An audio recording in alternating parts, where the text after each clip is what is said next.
Well, good evening, welcome to Bahrain, and welcome to the final 2 minutes of practice, or the first 2 minutes of practice.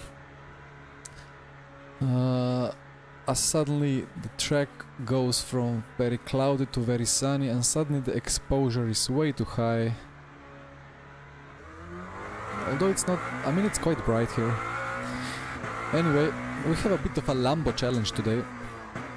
Oh, I have to open the chat. Where are you, chat? It's here. FFB died, it's reset. Okay. Hey David, hey Joao. Welcome. I thought long time no LMDH, so maybe if when it's fixed setup, why not just take an LMDH, because if it works, it should work at a track like Bahrain, right? I mean, it's I don't think it's a bug. Wait, let me... I don't know, like... Thing is that my gain is already on minimum. Come on, where are you? Yeah, gain is 0. I mean, I can make it even brighter. I could decrease the brightness a bit, but that's not gonna be any better. Yeah, I should decrease exposure, but if I decrease exposure, I will have problems. I don't know.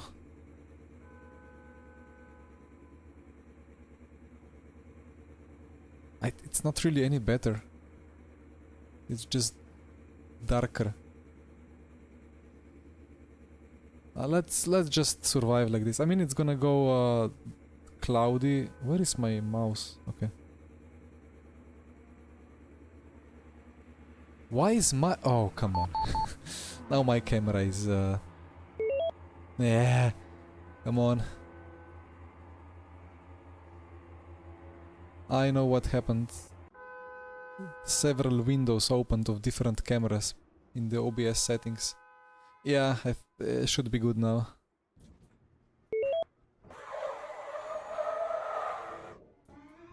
This is... yeah, no tire warmers. Is it not fuel times 2? I think it should be fuel times 2. Bonjour, Pierre. I took a bit more fuel, but I assumed it's fuel times 2. Anyway, let's just do some laps and see where we stand. Ah, the Lambo has a relatively short steering lock. Cannot really turn that much. Why driving the Lambo? Well, I mean, I tried to say before why.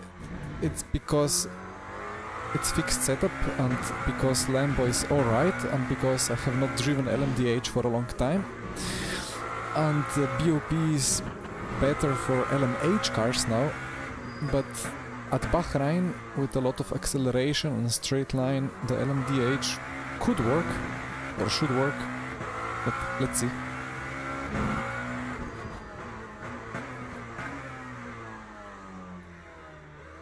And I think 2 or 3 guys have joined the Lambo fun. Yeah, we have Rick Van Erle and Jack Howells, at least.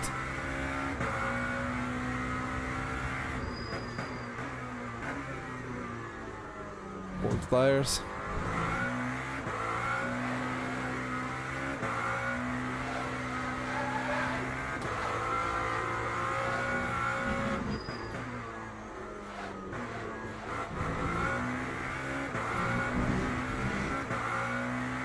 Not sure what to do with ARBs, but I'm just gonna leave them like they are now. Anyway, Quali, here we go. Remember, we have done 43s. I did 43.5 in VMS, but now it's fixed setup, so probably 45s.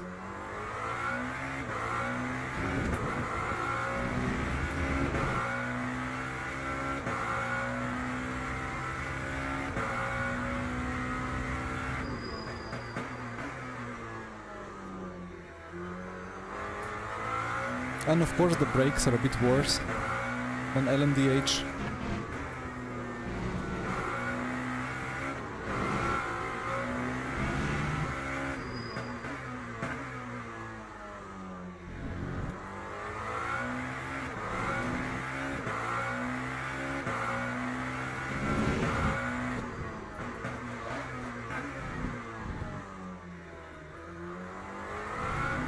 Well, Apex was somewhere.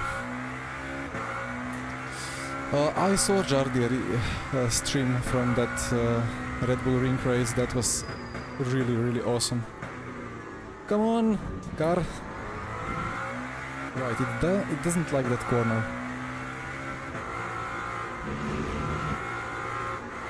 And it's generally a bit understeery. Although it rotates well, exit is a rear correction, like always, but maybe one more click of rear ARB. No, it's just the lockup.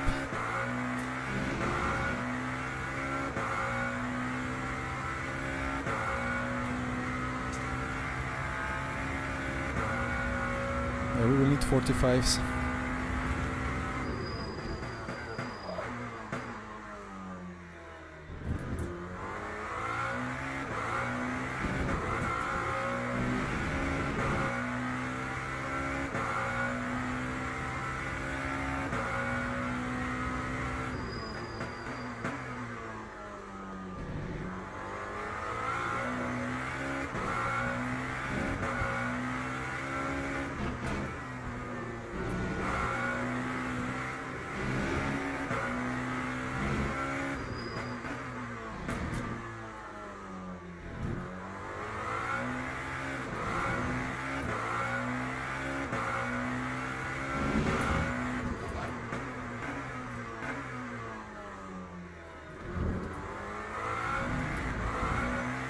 I mean, the fixed setup on Lambo works pretty well here.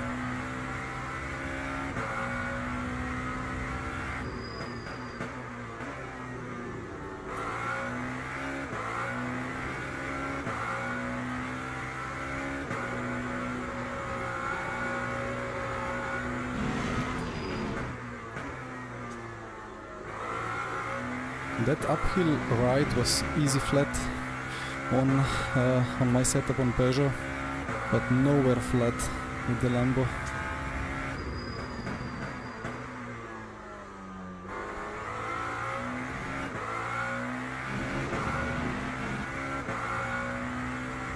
Come on! 1 millisecond! Alright. I mean, I have a couple more attempts.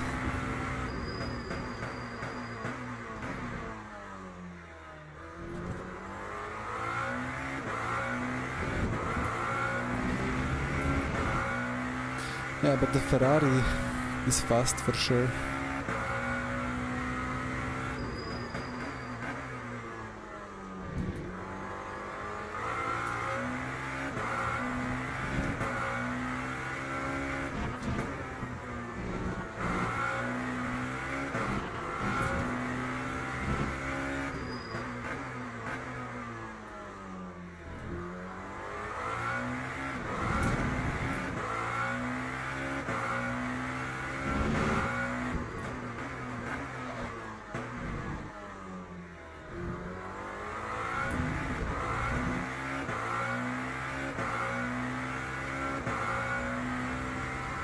And the Lambo always bounces.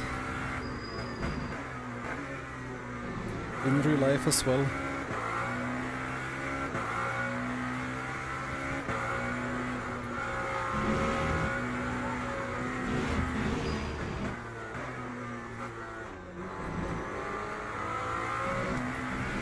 But it's manageable. I think the worst corner for this car is radial on.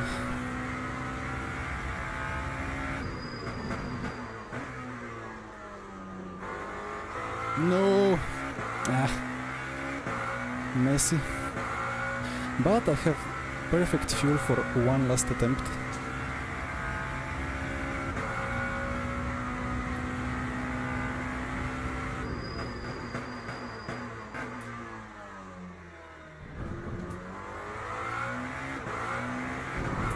Oh, it's very wobbly across turn 2.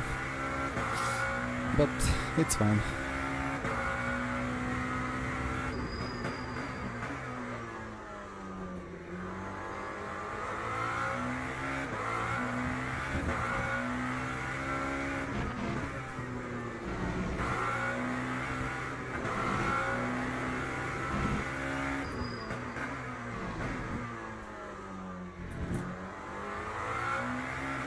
What is not fine is the 7/10 gap that just appeared.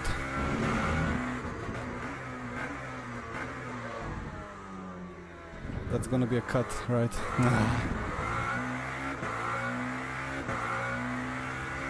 I should have a 10th in the last corner.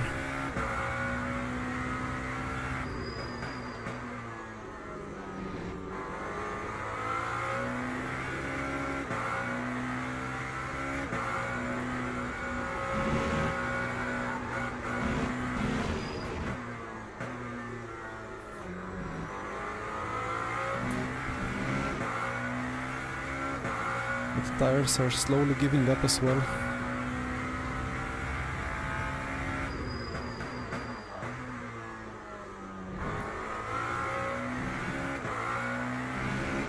Didn't really have a 10th. Anyway,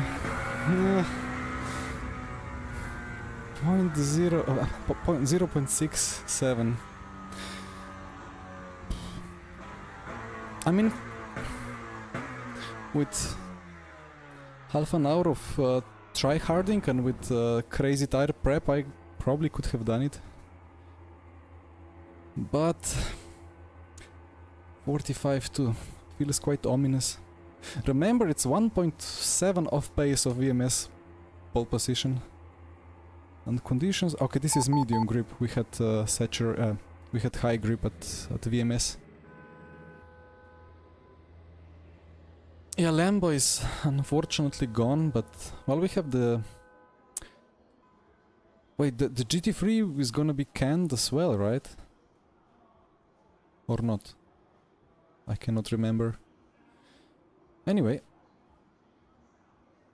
2 Lambos against a Ferrari. Into turn 1.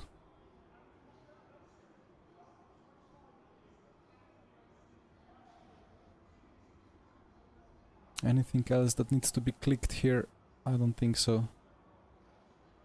And it's fuel times too, so we will have a pit stop. Lambo is not great on fuel. We will see. Maybe we'll be battle for P2, or maybe we can get Alexander into turn 1.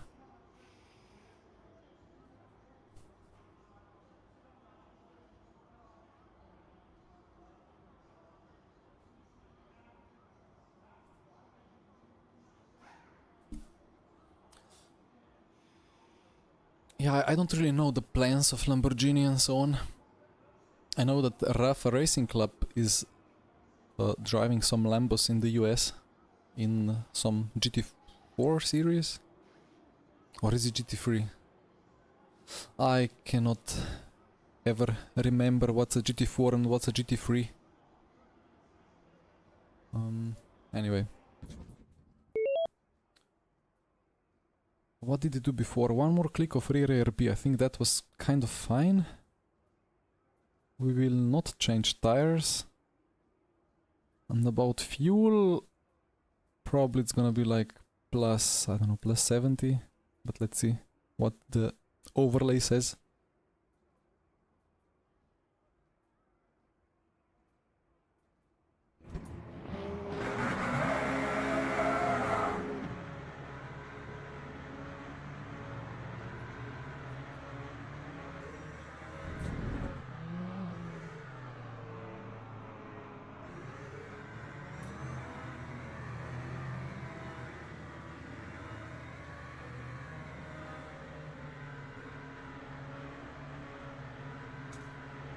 Quite far, right?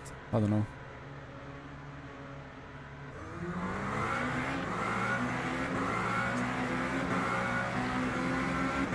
Almost did a dummy on myself.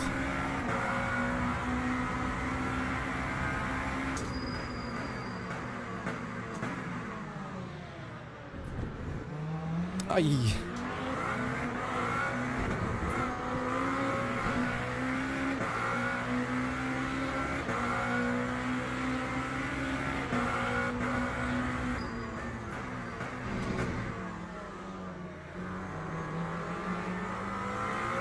And into the lead. A bit of argy-bargy, or how they call it.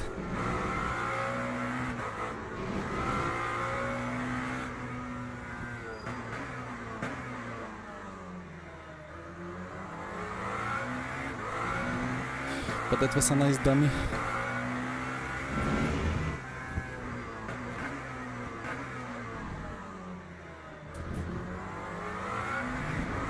And now who can start fuel saving faster?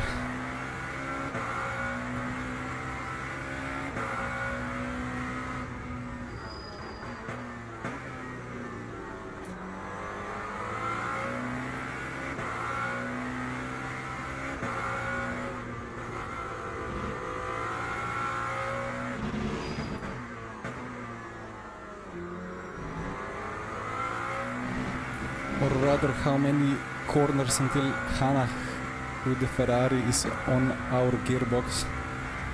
Rick Van Erle is out. I thought I saw some green Lambo going off in turn 4 or even turn 3. But well, down to 2 Lambos.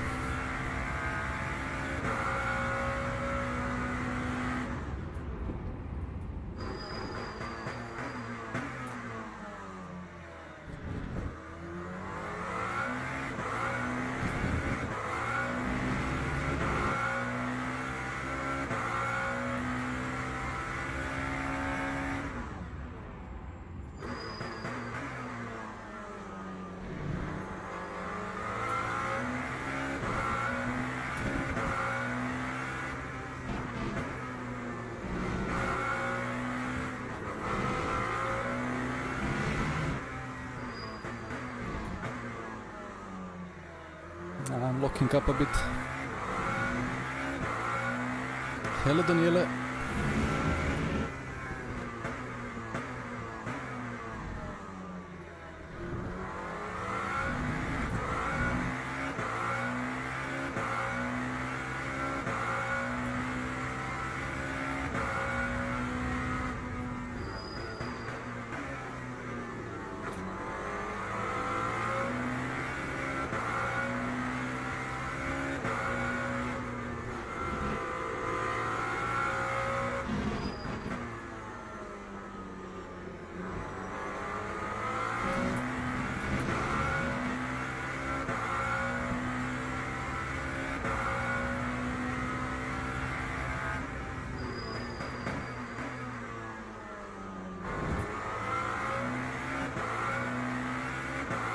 I did save a little bit more than cars behind, but not significantly. Yeah, Hannah is saving the most.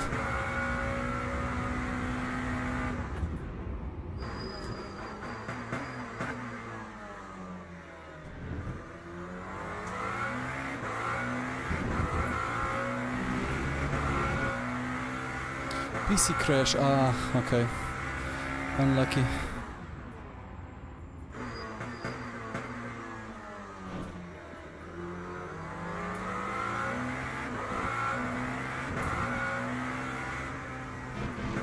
That was from quite far.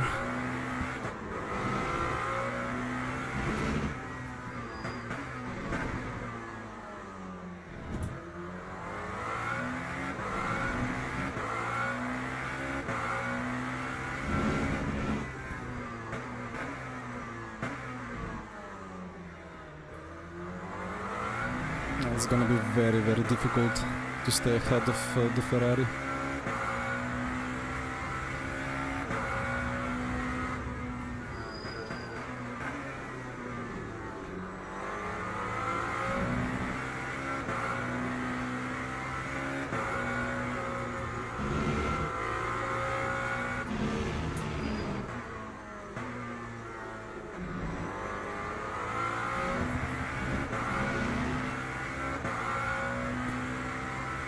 Daniele, arguably the small bonks happen way too often in real life as well.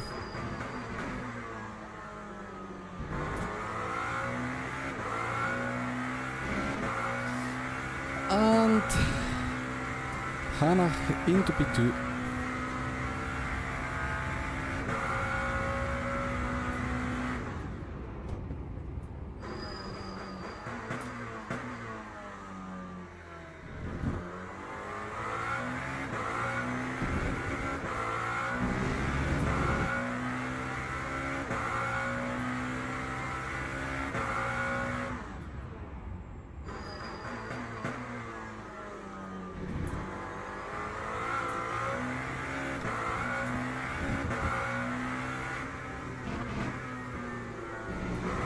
The worst thing he can do to me is to just stay at half a second off and just out fuel save me.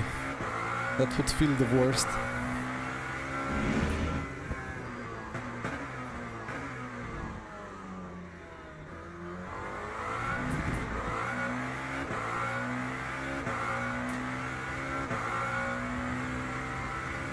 Rick, I said before I saw a Lambo going somewhere, so I guess that was the screen freeze.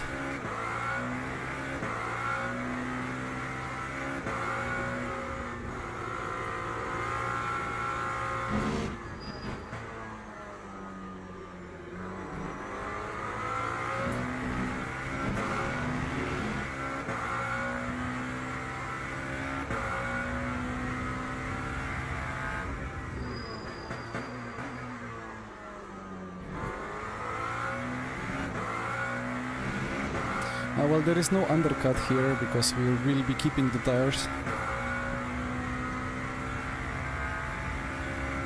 The top speed feels nice.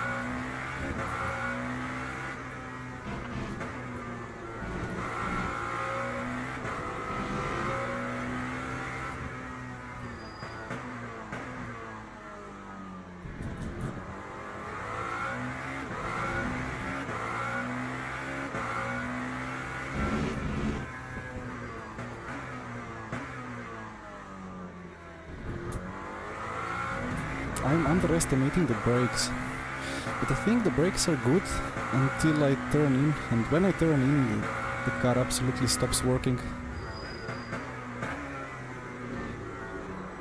So I need to almost fully lift the brake.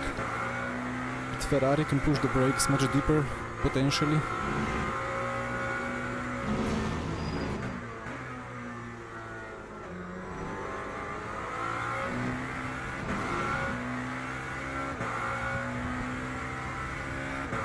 But energy is looking good.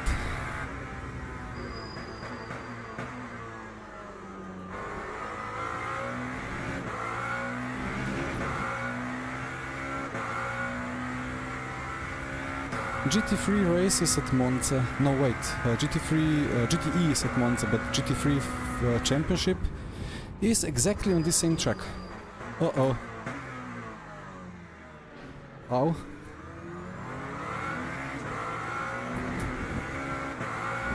Where did he come from? Did they brake so early or what? I don't know. Uh-oh. Sorry. I bullied him off the apex.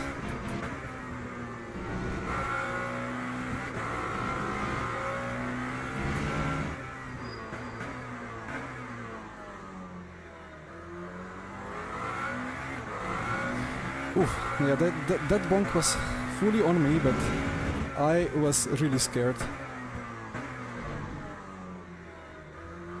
I'm getting eaten alive, so I need to go for gaps.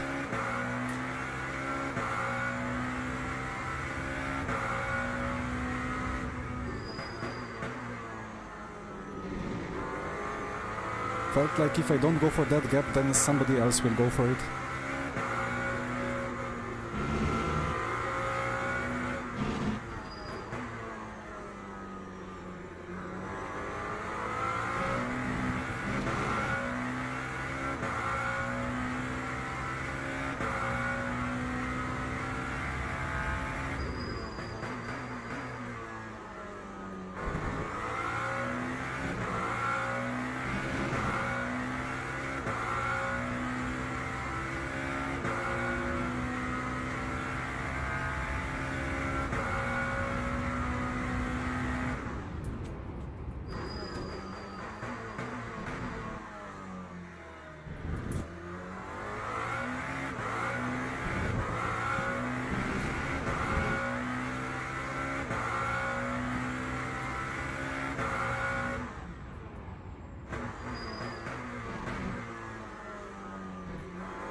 about the camera position,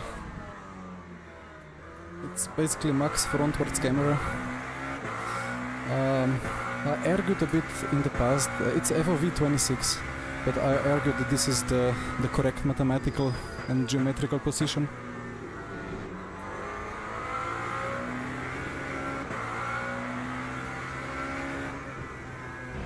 The easiest way to see it is to go to some real life racer on YouTube, look at some GoPro head, helmet mounted GoPro, and cover the bottom half of screen. The visibility that you get is exactly what I have on the monitor.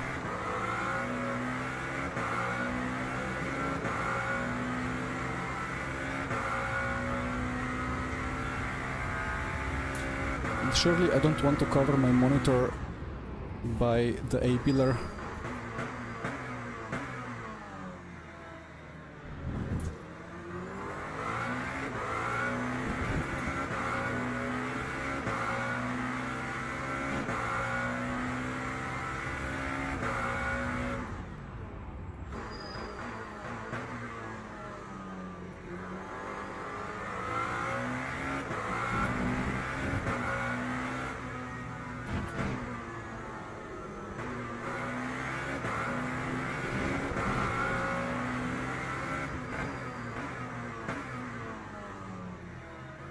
So difficult to hit the apex with front inside, micro locking up.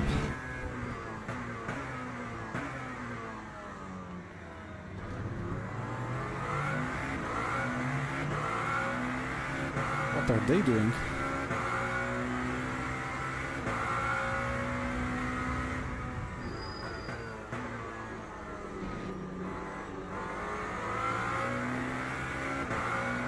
For the position where I'm sitting, I calculated that the correct FOV is 26. And this in-game camera position just works very well for me.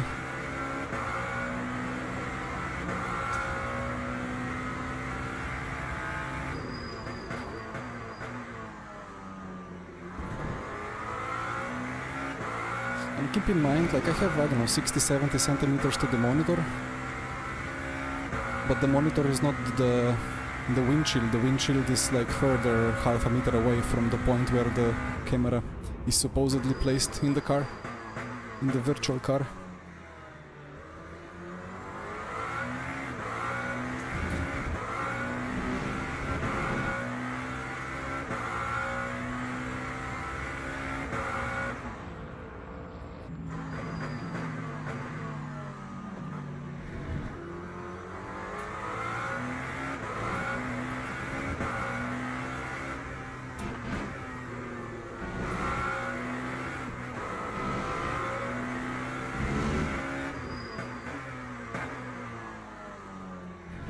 And the downshift to first really throws the car around.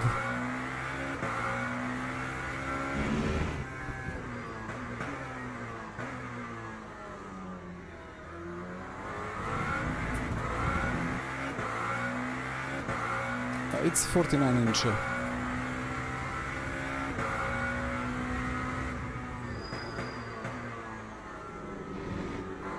mean, I would love to use like camera position that's realistic, like that, where the virtual camera is kind of mounted right where the virtual helmet is, but it really doesn't work well on monitors. Like when you're sitting in the car, you're kind of moving around, and the A-pillar and other obstructions, don't lock up, other obstructions get blurred a bit. They don't block the visibility too much, but here it's terrible, so I just prefer moving it forward to see more of the track more easily.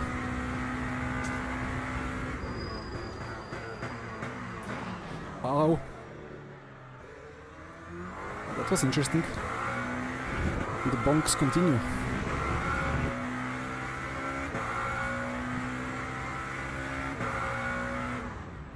Never tried AI head tracking. but I think it would really throw me out of comfort.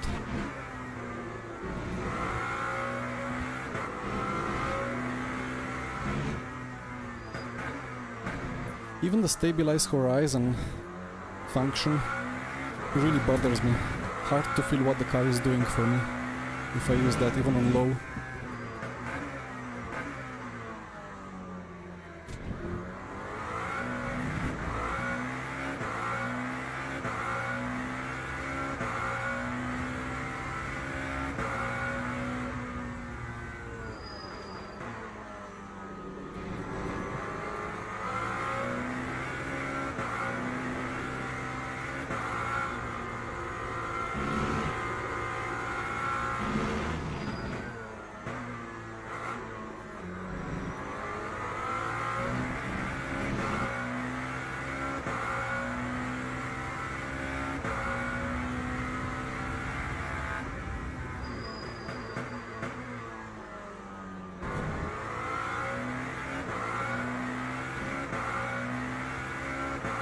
The gap is a bit bigger than previous lap.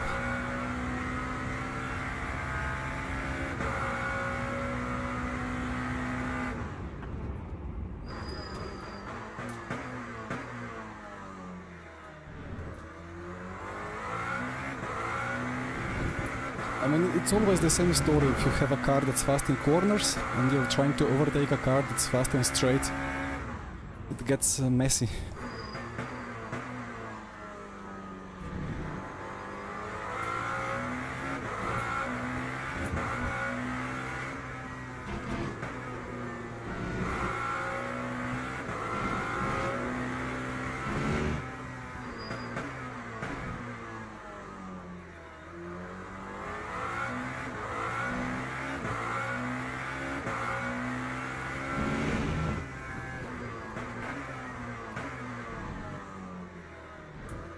It's gonna be vital to nail the strategy. And now I wish I had it calculated before. It's a very early lift.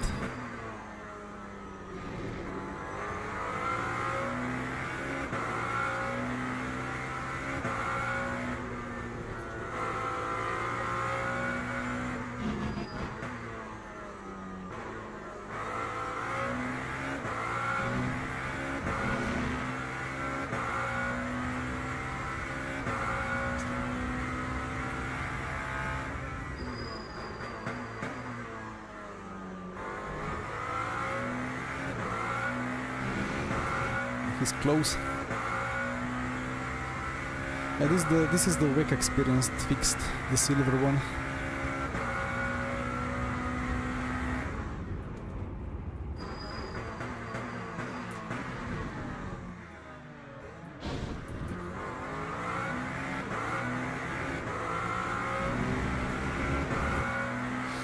There was a massive crash sound, but I didn't feel any contact.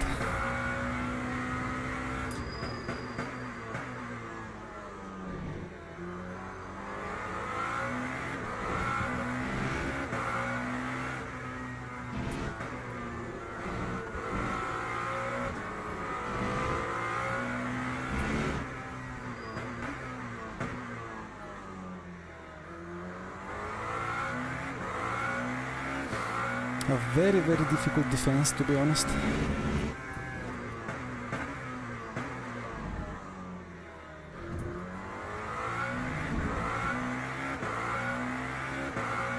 And I'm not really building any huge difference in the energy. Well, 2%. That's like 1 second.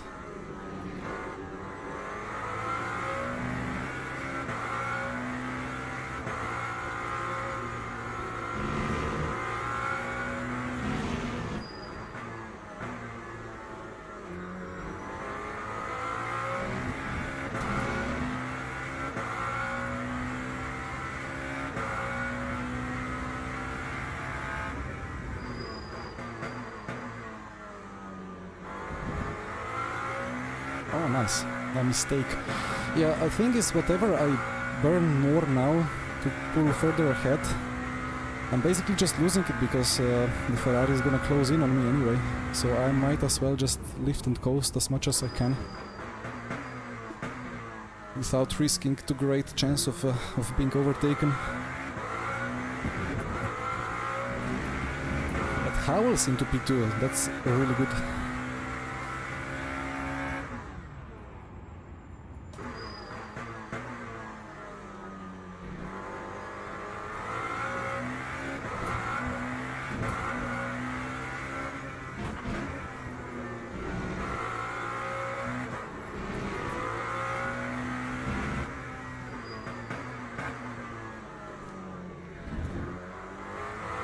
Nice esports rotation.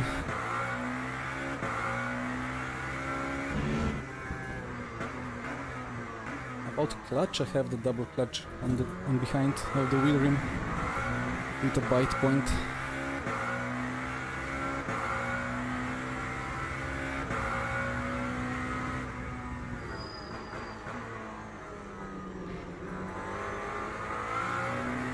Uh-oh, what happened behind?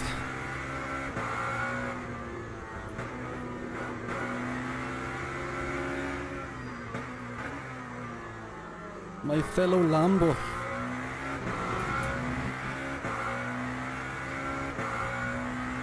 I mean, Everett, it depends what you drive. But this clutch and coasting is gonna be eventually patched out because it's not really much realistic. But the thing is that it's easier to pull a paddle comparing to use left foot to clutch and coast and then have to move it from clutch to brake. Wait, Howells is back? Was there a time bug? What is going on?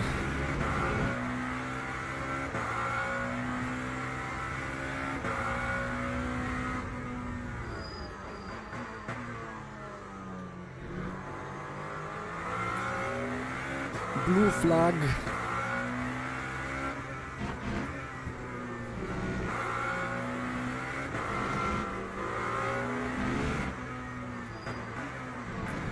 Thank you.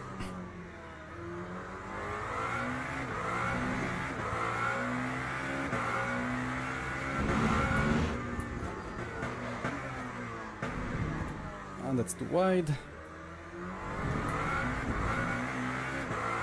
So Hanach took 64.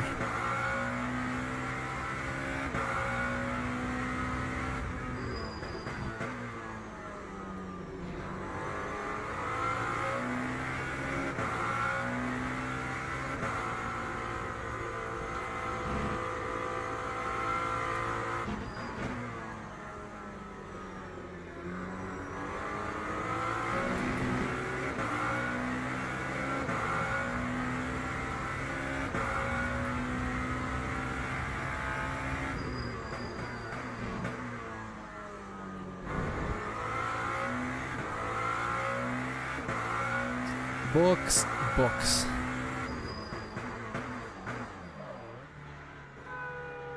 61, or actually I can take less. 59, let's take 59. Okay.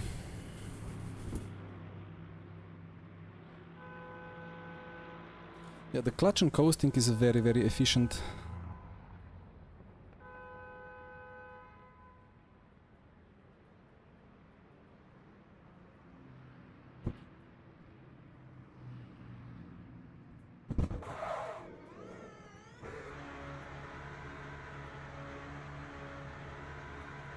I took too much energy.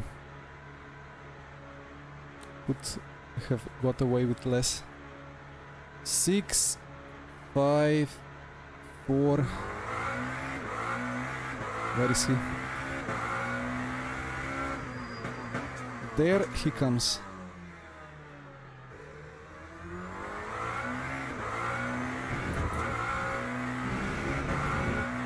Alright. And I have more energy still.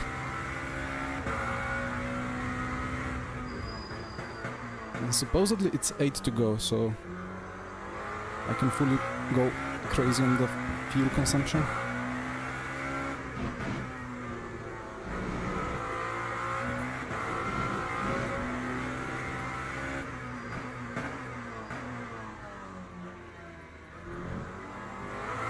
don't give space, because that's unpredictable. People will eventually learn, right?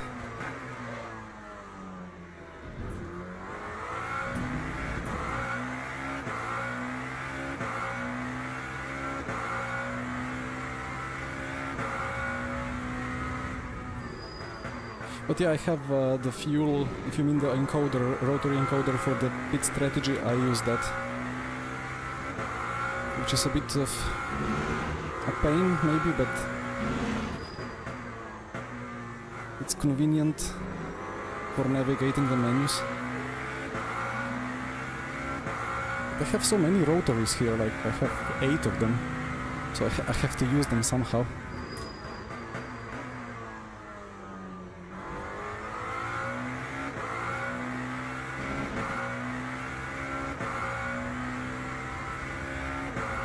Like, if it was on a button where you hold it and it starts like increasing or decreasing in a controlled manner, then it's better to have it on a button like that. But okay, what are those guys doing?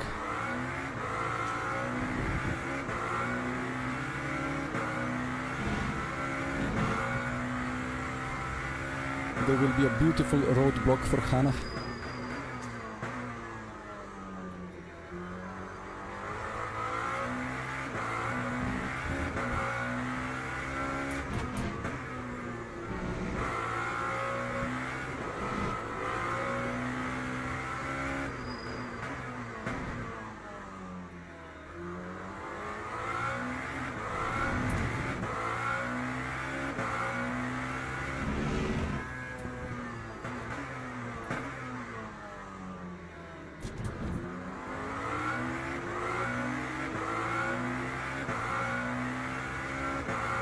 You don't use a single rotary. I mean, if I had enough of normal buttons, maybe I would have used less rotaries. Actually, I don't use one rotary because it's broken, it clicks automatically. It was a bit hairy.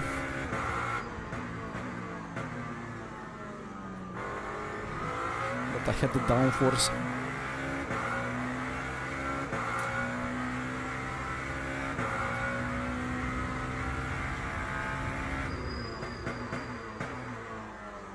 Yeah, true, Daniela. Yeah, I mean, the worry... I mean, it's good and bad at the same time, right? Like, we worried that there would be just way too much dilution of people, some in the weeklies, some in the dailies, some in the championships. And there, it actually is like that, but it's not too bad. Like, I feared that some of those events wouldn't really have good level in the top split.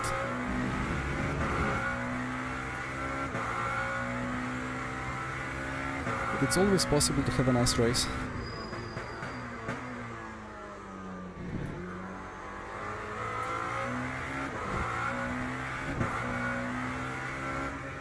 Speaking of a nice race, people in the server chat not having the greatest of the evenings.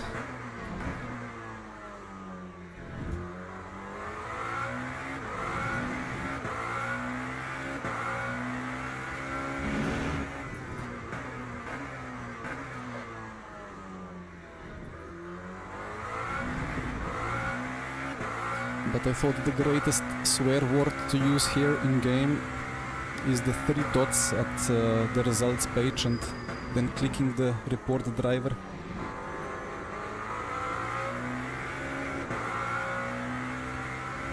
And no need to even open the mouth. Well, you need to open the fingers to type the explanation of the incident, so I guess sometimes a shorter swear word works better than the report.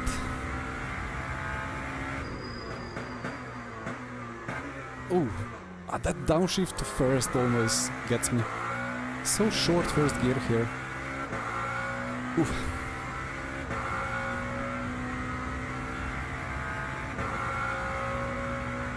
Ah, Tommy, that makes sense, yeah.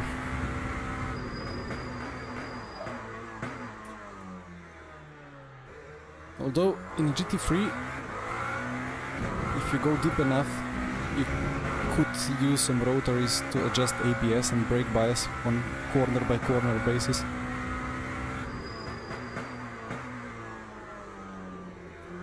But let me hit some apexes here.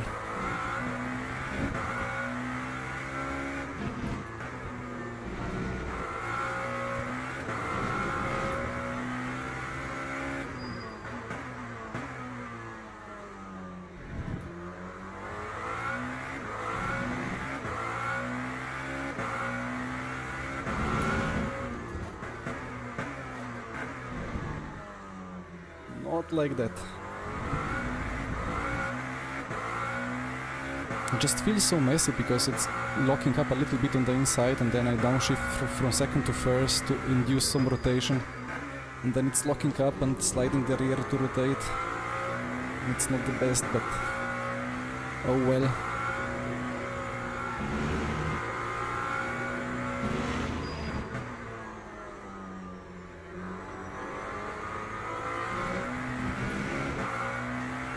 If I'm gentle with the brake, I don't even have to downshift to second in some corners. Well, here I have to.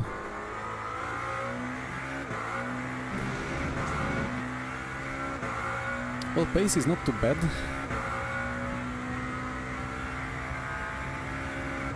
Four-tenths of Hana. Okay, maybe it is bad.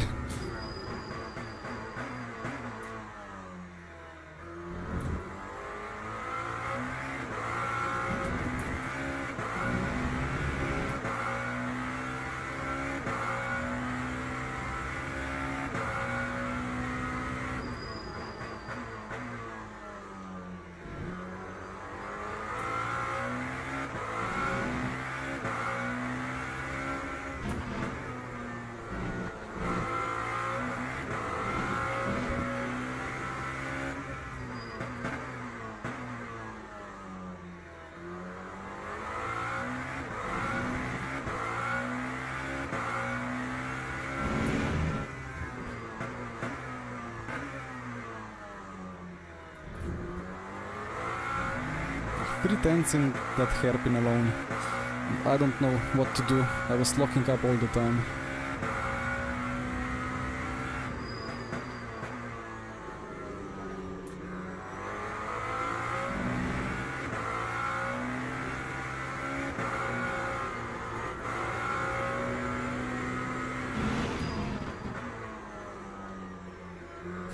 It's funny where those purple lights are telling me to lift and coast to get to the target. But the lift and coast moment is where I already have to brake.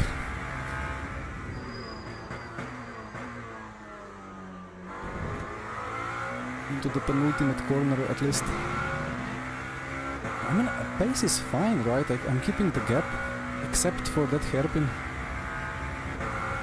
Right, free to go. Fuel is slightly marginal, but it's fine.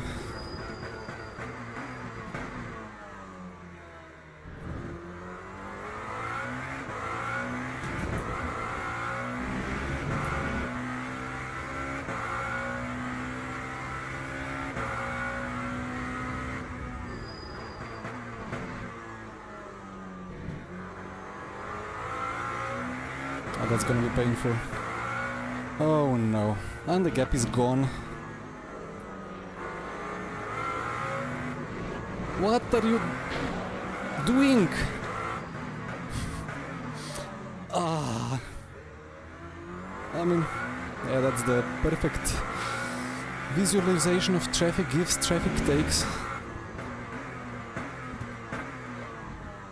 You cannot do multi-class racing if you don't know what the slower class car will be doing, and they are just all braking just after the apex. Like it's... I don't know. Anyway. Let's see if I can do something from here. He's getting unlucky traffic as well now, so maybe.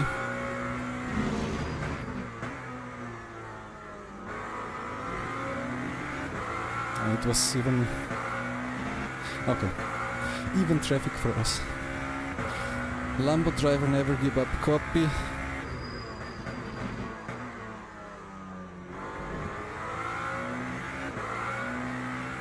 If I only had some brakes.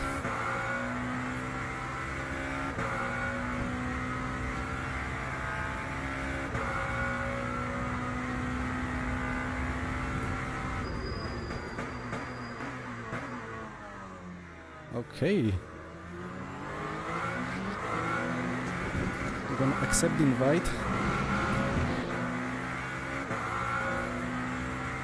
We were closer than expected. Ow. Why am I touching so much?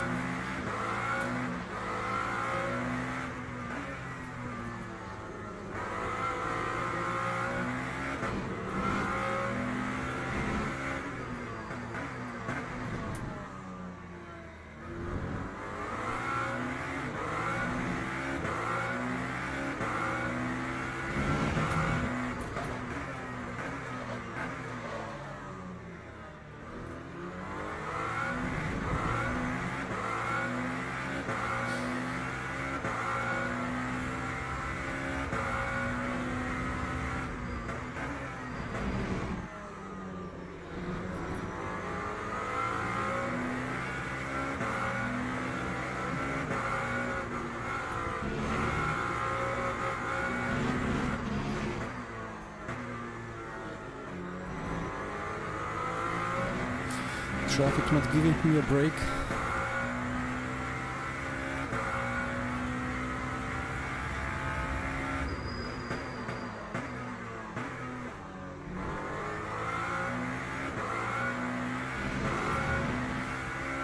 And here we go, last lap.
Seems like no more traffic.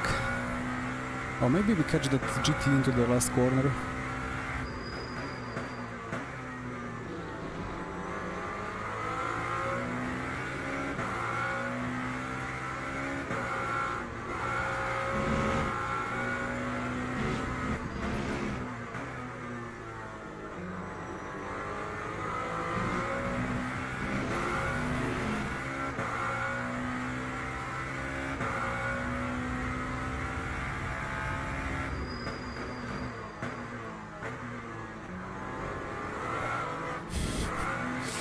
Nope. Not in the place where I would need it to be. Ah! Okay, it was a fun race. Was a very nice battle. But let's see the replay. Because that was stolen from me by the traffic. You subscribed. Thank you, Luke. Thank you so much. I'm not sure if the sub alerts are working or not. Sometimes I hear them, sometimes not. I don't really understand why.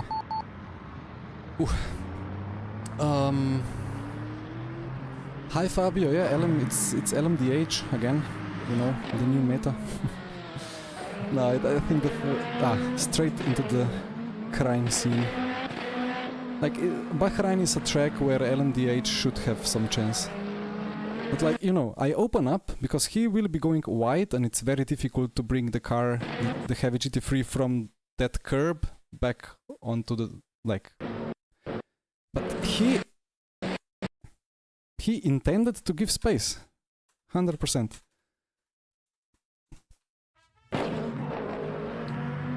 Hi Unit, welcome to the channel. Indeed, the alerts work. But you see, like, yeah, he's not going for the racing line. He just tried to be out of the way. But that's the issue. You don't know if the driver is experienced enough to know that the only predictable line is the racing line. Anything else, I have no idea what he will do. So I expected him to be on the racing line like most others, but he wasn't. So my brain exploded. I got a bit angry, and yeah, I mean there was nothing I could have done from there, apart from just fully brake checking Hanach, which is not what I want to do. GG AJ. I mean, I could... In no way you ever go around the outside here. You always go for a switchback. Or you expect, if you're far enough, that you will wait behind the GT3 before the GT3 goes from racing, like before he goes left and then you go right. But when you're so close, you just do a switchback, but... yeah. And then I tried to react to go right, but then I realized the Ferrari is coming, so I just straightened the car and it was already too late. We traded some paint and I crashed into the Mustang. That was a big catch. Is there a good shot of this? Come on. Can I make it work? Why don't you work? Ah, there we go. Can I zoom in enough? For an... Nah, I cannot zoom in more than this. Maybe I can move the camera. I just wanted a nice slow-mo of the drift.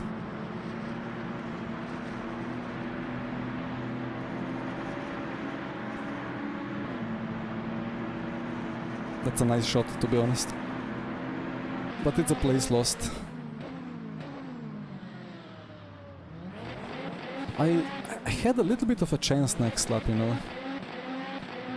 I get points for style, right? Like here he messed up the...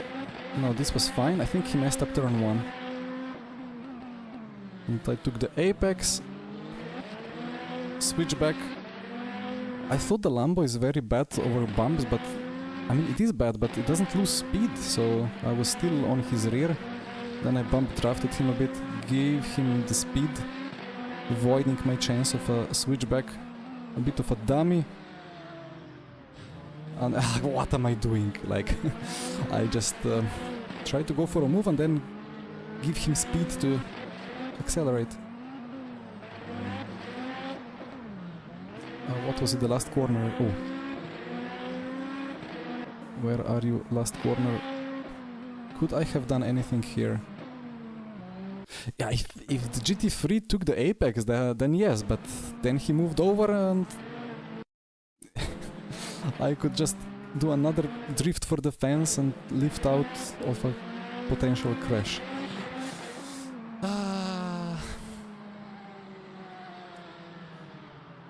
Well, the BOP is like it always was. At some point just the LMDH cars got a plus 20 kilos. Well, the Porsche got plus 10. Because supposedly they were too quick and everybody was using them. But 20 kilos suddenly made everybody take LMHs. Anyway, that's gonna be race 1. And now let's go to the second one. I could look at the replays a bit more, but I need to register. Skip. Plus 1.4. Alright. Gonna take 1.4. Now we go to online. Wait, where is that? Why is this arrow not working as back to online? Like, or why I want to click online and go back to the online. Anyway, online. I hope this whole UI gets a bit of a revamp at some time because it's so slow.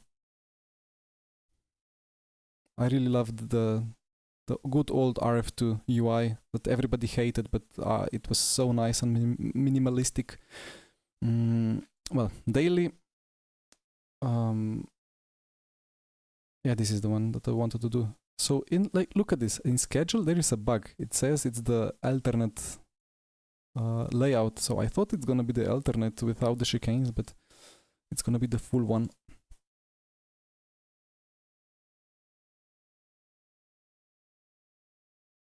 No worries, Jack. Was a fun race. I mean, my only chance was to have more energy than anybody else.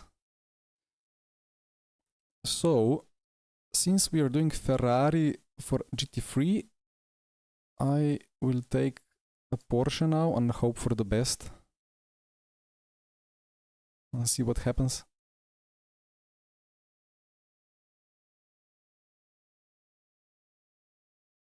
All the servers filled to the brim. That's not gonna work, right?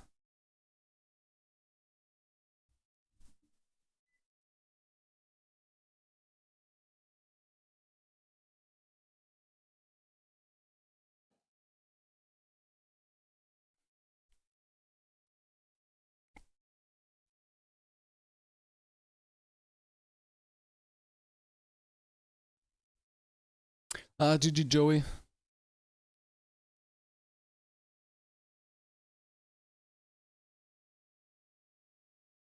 A Lambo is nice, you know. It's not bad. I mean, I don't know if it was just a random situation, but it felt like I'm losing 2 to 3 tenths in the hairpin and like in sector 2, but everybody else that it's fast enough. But yeah, it's about setups, you know. It's the fixed setup can be plus minus 1 second easily. Unable to join the server. Oh, there are more servers. Copy. Am I still unable to join? Well, let's go back and back in, or maybe like this. Lambo is bouncing on everything, on fixed and on non-fixed. Oh, we will get 1 whole lap of practice. Incredible.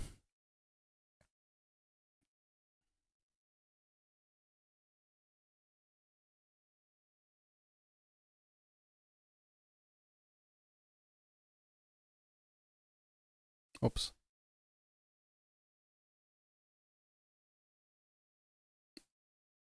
Right, GTE. What was the idea here? Brake bias to the rear. A lot of TC. Low cut and just drive.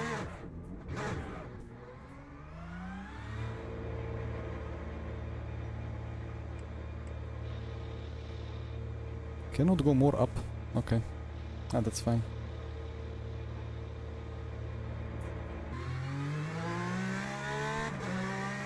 Motec only offers the telemetry after you do the lap.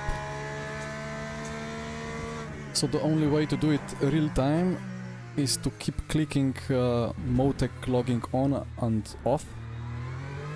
And when you click off, it generates it, so then somebody else has to open it in Motec. If he gets the file, if you are saving to the cloud or something. And then he can instantly tell you what happened in the previous lap, but that's not live, right? That's with minimal delay.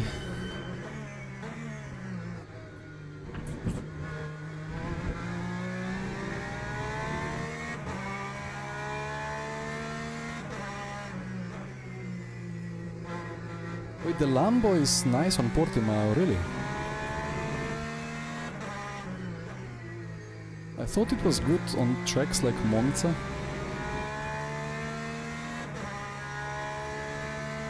Real-time logging. I mean, it's logging real-time, you know, it's not logging with a delay, but it's not about logging, it's about actually opening the file and analyzing it.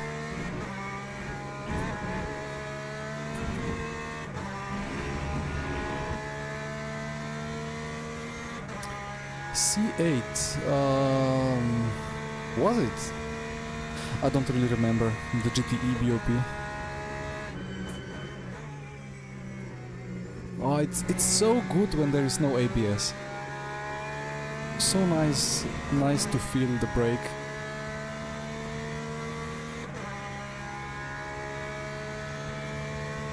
I would have loved the Curva Grande layout, but we will be having to brake for this silly chicane.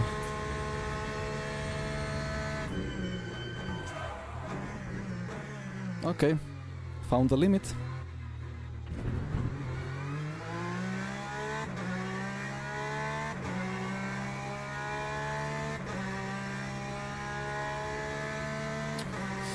Ah, Joao, my memory is getting old. I mean, I've done so many races in LMU already that I kind of keep forgetting. It's funny because it's only been out for a year and I've driven R Factor 2 for, well, what was it, 9 years? 8 or 9, I think. But in those 8 or 9 years, there weren't many races because mostly I was doing like Formula Sim racing or some other championships. And that wasn't multiple races per week. But here it's one stream and it's already 3 or 4 races sometimes. And then it's hard to remember every race.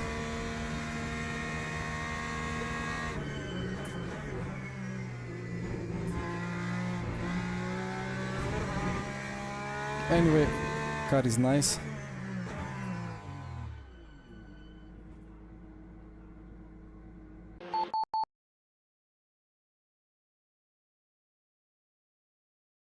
You died in second chicane. Now I kind of...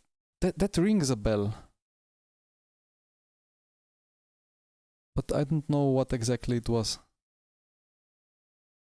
Yeah, there was a race where there was a lot of carnage going on, like people being stationary in the middle of straights. A lot of Porsches and... well, that's one Corvette. I have it in my memory that Corvette is not the best in the straight line. I don't know why. Maybe it's just the fixed setup that I have in memory. I'm not sure. It was a wet... yeah, I remember a wet race here. But it was... I remember a wet race where I was in the Peugeot 23 without the rear wing.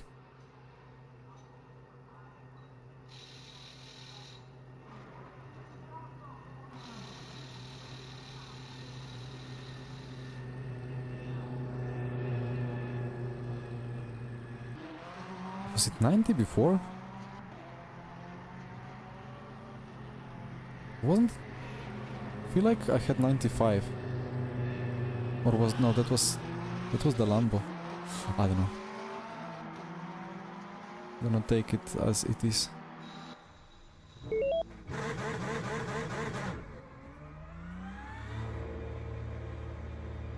I was in the Aston.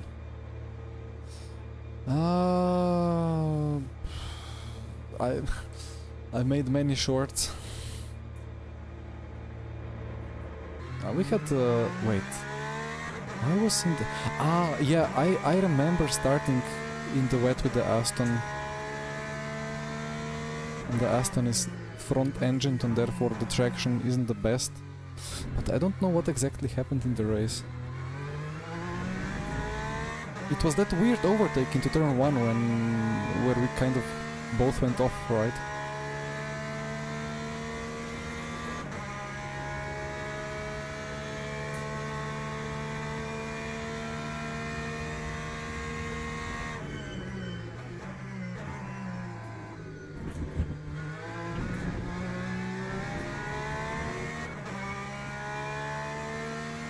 It was, okay. So my memory is not fully dead yet. That's great.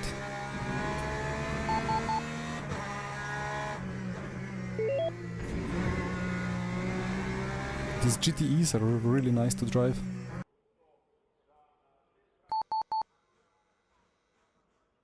Five-minute quali, wait, that's then a bit less fuel.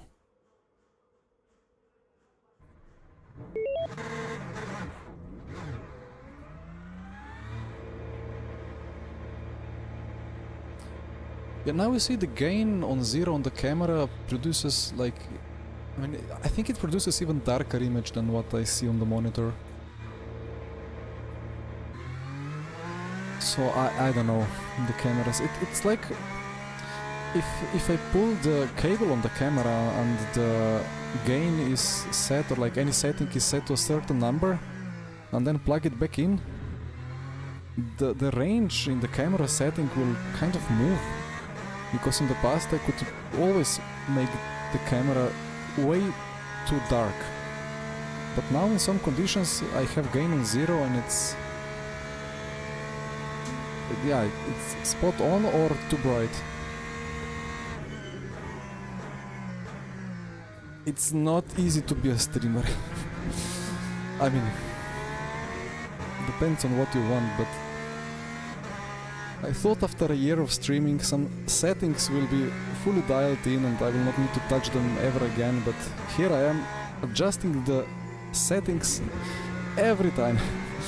And then Michi says as well that before every stream he has to set some settings because some cameras are always fully resetting the numbers. I don't know, like it feels like there is something wrong and it could be fixed. Either way, Monza, Porsche GTE, Quali. It's gonna be 2 attempts, I think. But here we go.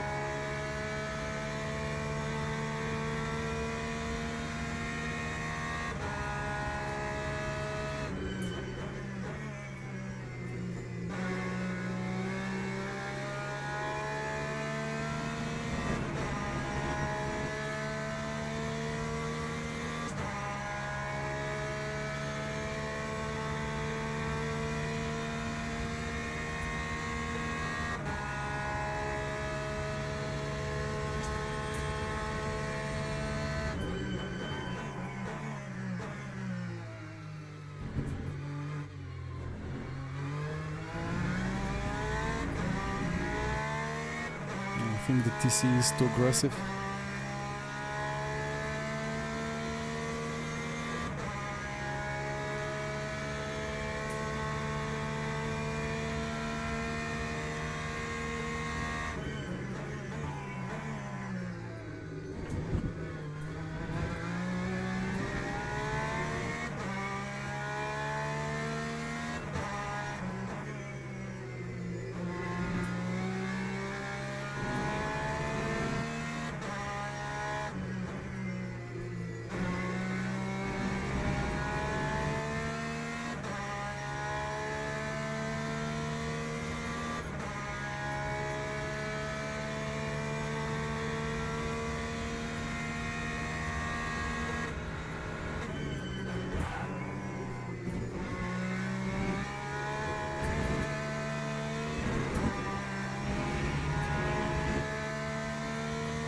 Just need 1 kph more on 5th gear.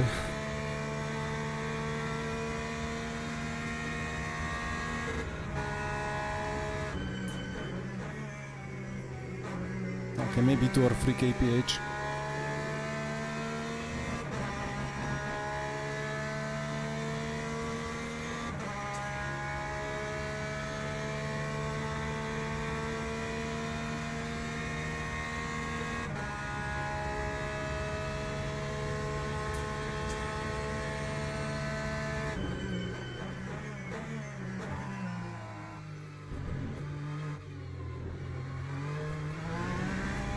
The front is relatively much more strong compared to GT3s. Just the tires grip way more, and that makes it feel quite nice.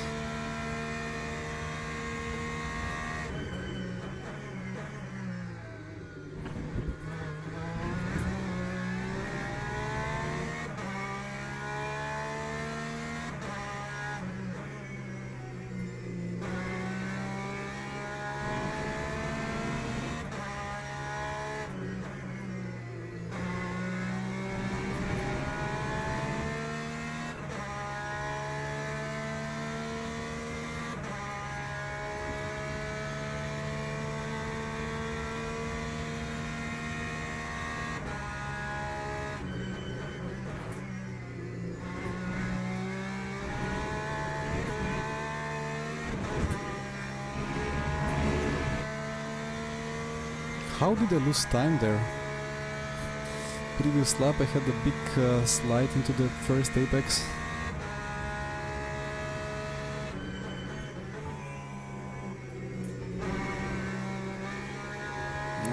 Understeer. Come on. No! Yeah. I mean, this year improved as well, so a couple of milliseconds wouldn't change much. Okay, 2 tenths. Now I have 2 tenths in the car. Just need to build a little bit of confidence. Didn't want to lock up like in the practice. Yeah, I mean, I probably lost whole tenth in the last corner, and surely a tenth in Ascari. Okay. What do I need? 20 times 60. And we are doing... What are we doing? 108? Yeah, maybe 12 laps. So maybe for once I just trust the fuel level here and put that to 12.4.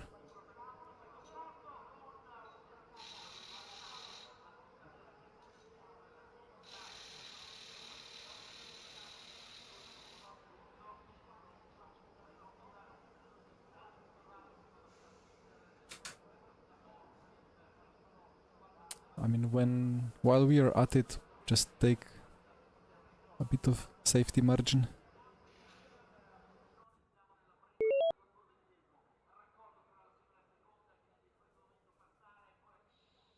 Ferrari versus Porsche then.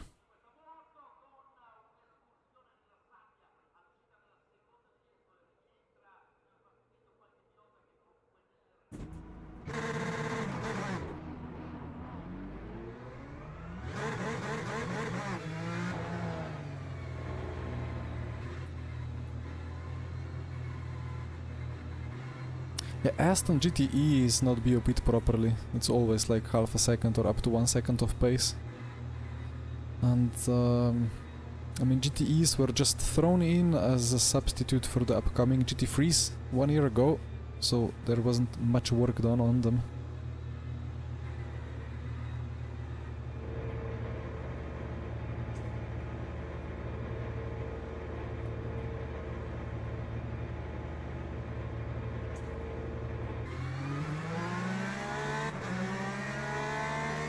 I remember. Lack of Porsche acceleration.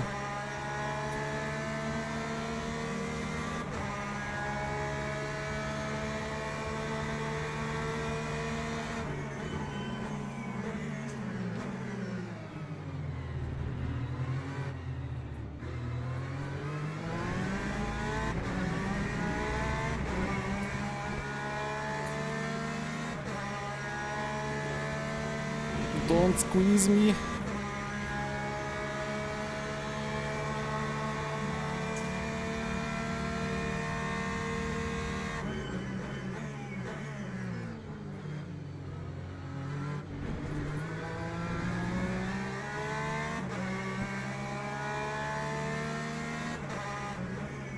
Was that a late defense or was that fine? I just bolted straight to the inside.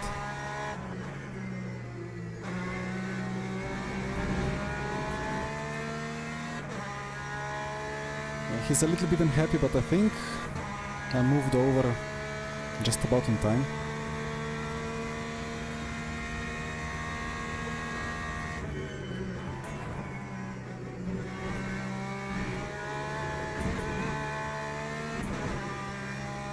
Right, 2.5.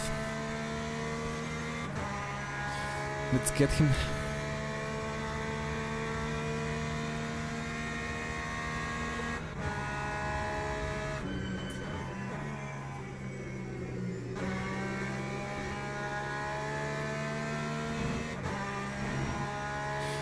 Yeah, the Aston is surely a nice car. I like the balance. Just unfortunately that the GTE is a bit of pace, but the GT3 is good.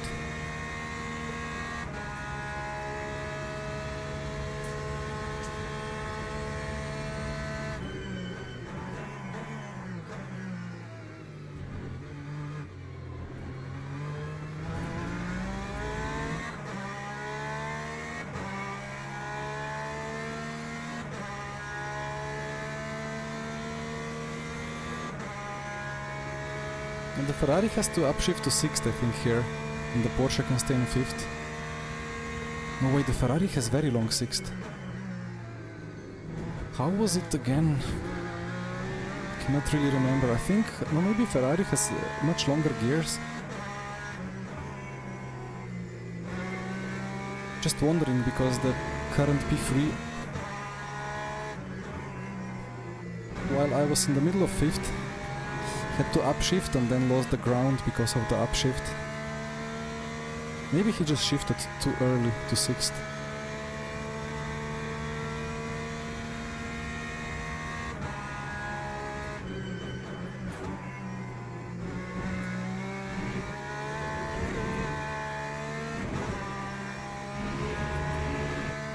Oh no, I'm losing time to this here.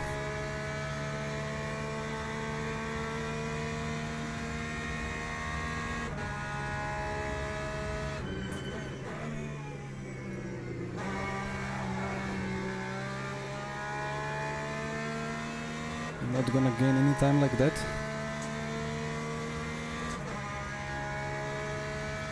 I planned to have a good tow all around, but now with this battle for P2 I lost it.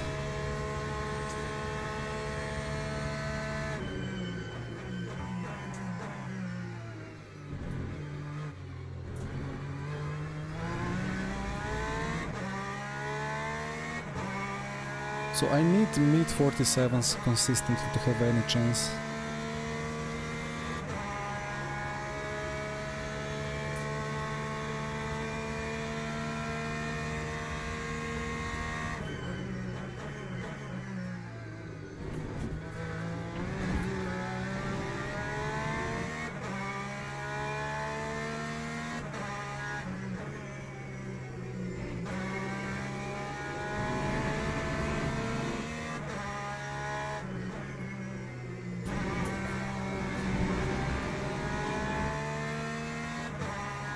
So I can brake later and carry more speed and take more track on the outside.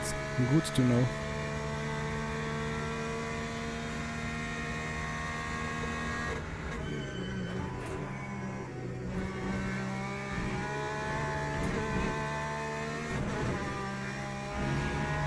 And he messed it up. That's good news.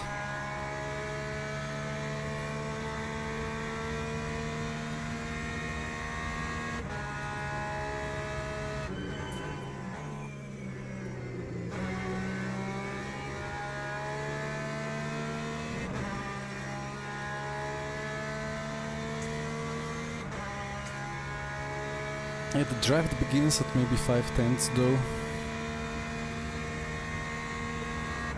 But purple sectors are good to see.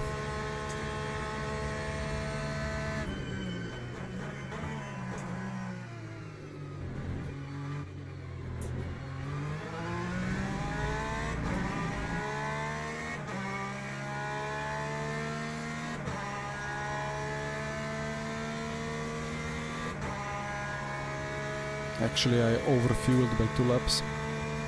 Whoops.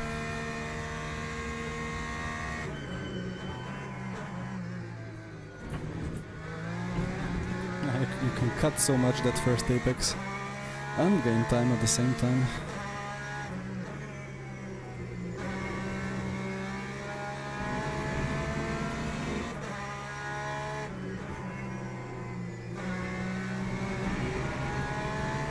Five tenths, okay. We have a chance.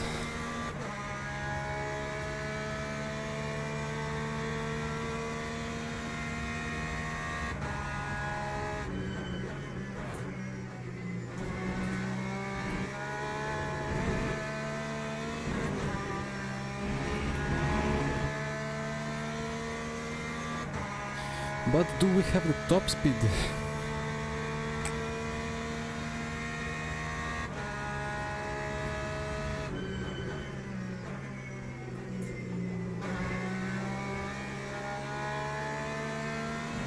I was really scared after lap 1, like the pace delta was great. Or well, not great for me. But he's dropped a lot of pace. slipstream, beautiful.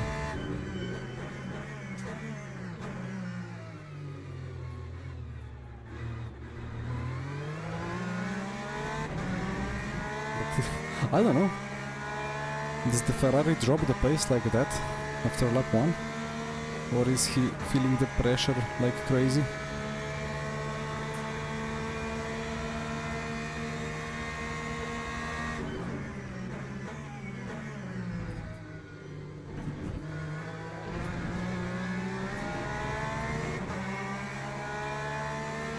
Ah, you called it, Jonut.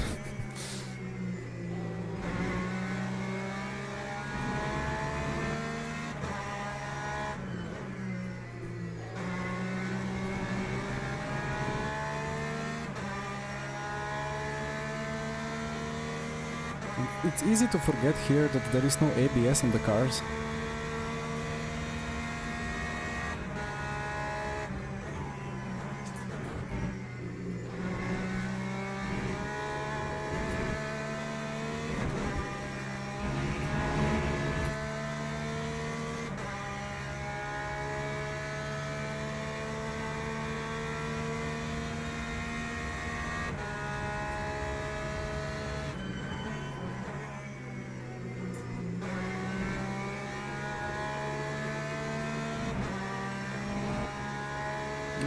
I got too good of an exit. I wanted to be further behind for a better draft, but let's see what we can do on brakes.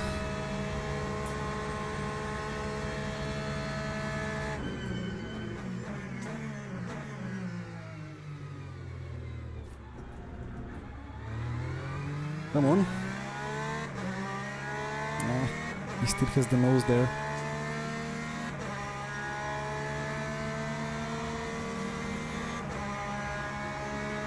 What is that acceleration?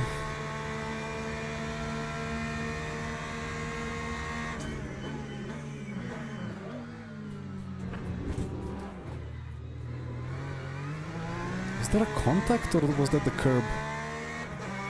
I'm glad I caught it.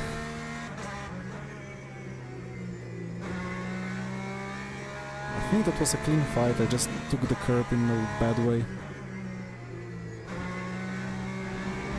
Oof. Well, regroup.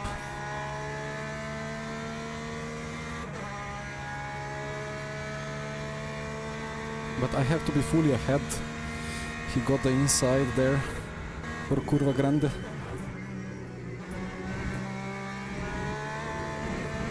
And then he had the side draft. He had the inside line, shorter distance and slightly superior acceleration, so got ahead.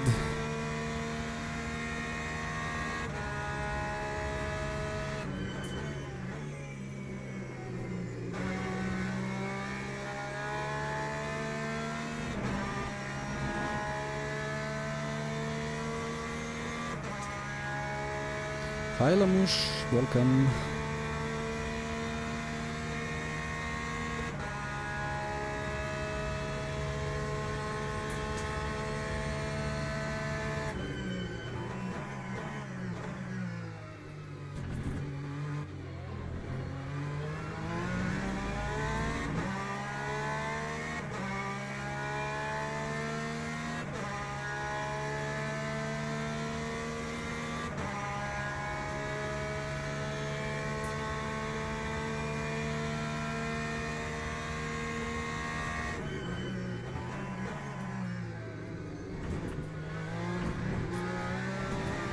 Are the cuts on like lenient or something? Or maybe it's just GTE things, but I feel like I can cut more than normally. Like doing this doesn't even give a green warning. Or maybe the cuts are on lenient for the bronze races. Although P5 has a drive-through for cuts presumably.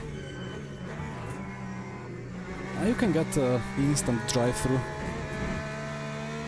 if you fully straight line the first chicane and not brake. Yeah, the Porsche is crazy over those anti-cuts. It can really eat them. I mean, not sure if it's just the Porsche. Some cars take them better, some cars take them worse. Also depends on the setup. Anyway, 3/10. Is this good enough? Probably not.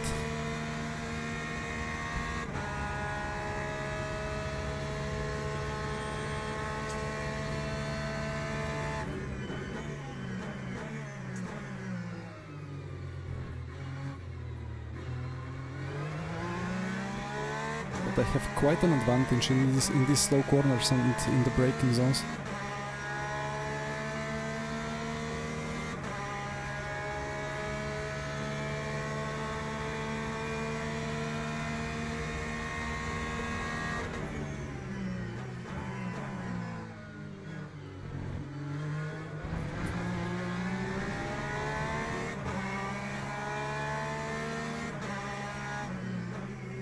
This is how the Ferrari hypercar must have felt behind me at Bahrain before.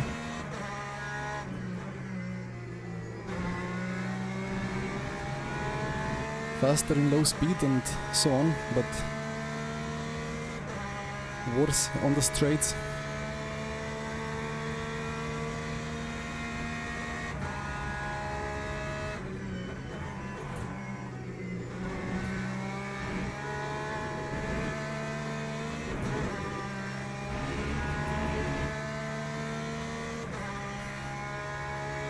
I think I'm stronger, like a lot stronger in Parabolica, so let's stay close.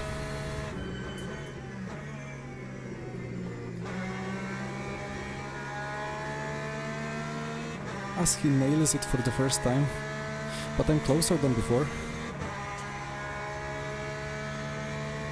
With 2 laps to go.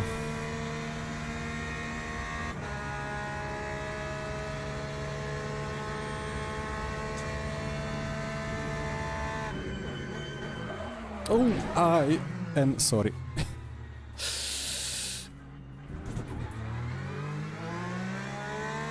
No ABS here. I keep forgetting. And there was a bit of side draft, so maybe slight downforce decrease. Whoopsie.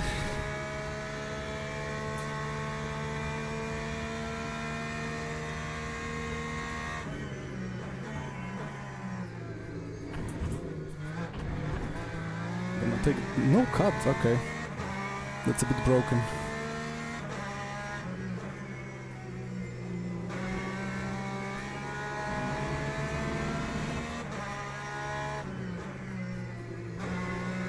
You know who did that exact move, crashing on the brakes into the side of fellow competitor? It was Vettel against Button at Spa some 200 years ago. I don't know, was it 2010, 2012 Spa F1?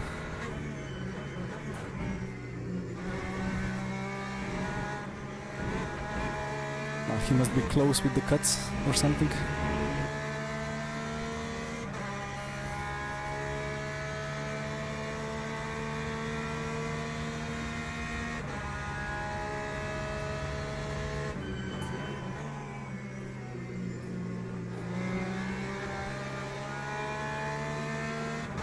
Okay, this is good.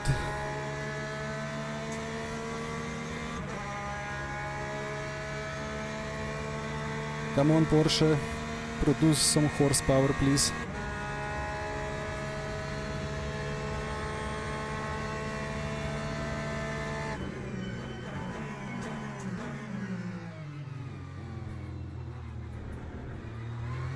There we go. Oh, he was super kind there. I expected to get squashed onto the anti-cut, but now I have to defend.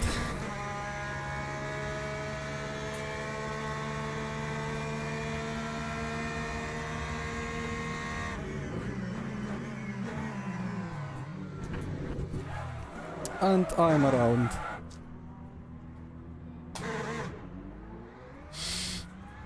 Okay. Back to the earth. No cut, no drive-through, but okay, I need to learn something here. That happened 2 times now in the chicane. Both times when I was on the inside. Ah, sorry chat, sorry. Even the series sad for me. Oh no. It was a good fight, but I had a couple of those Porsche moments on the exits, but I think it's the right, no, the left rear, maybe it's the right rear getting hooked on the anti-cut and it just turned around. Let's study the replay a little bit, we will have 5 minutes. Yeah, big F, but I really don't think it's the Porsche pendulum effect, I think it's something else. It didn't feel like a pendulum. Because I would feel that coming. It was like a very momentary hook. Anyway, GG to the winner. Probably I had good enough pace to win this, and he was super kind and super fair. But I messed up. Okay, let's see if the replay doesn't die.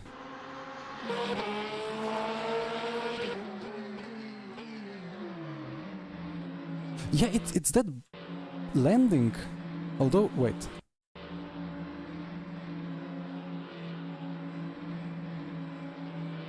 It's the landing.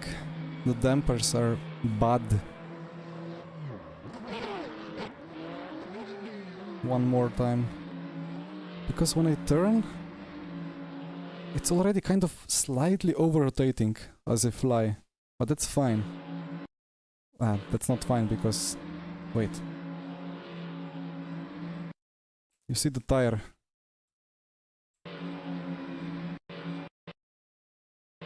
It's very squashed.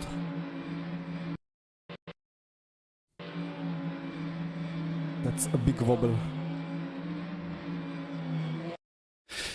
I did a Yuki Tsunoda. Second chicane at Imola. Quali 1. That's exactly the same thing. Like the car kind of lands and then just... doesn't survive. Wait, it was in some earlier lap as well, if the server stays with me. I think it was here.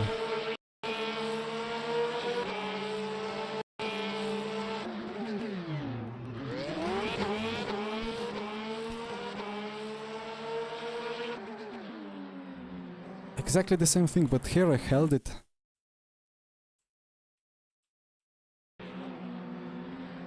The tire gets squashed, I landed even earlier.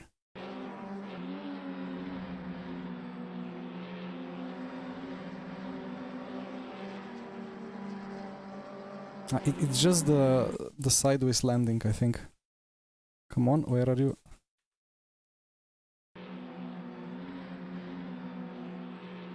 It starts like kind of penduluming a little bit mid-air and then it lands while the rear is kind of going a bit sideways.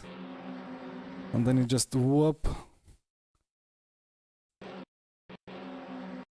It happens so quickly that like you're turning in and then like when you land, I mean like the front tires are still doing the corner, right?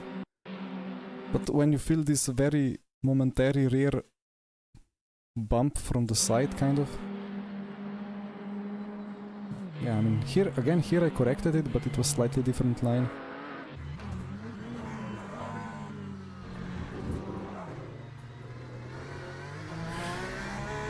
I don't know. But we will take the P3 and we will learn a bit more.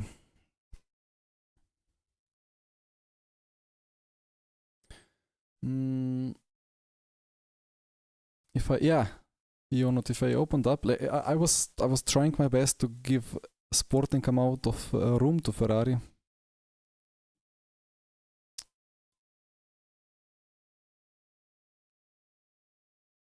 I'm just gonna blame the suspension. It wasn't good enough. It didn't eat up the landing, so either way, back to Bahrain.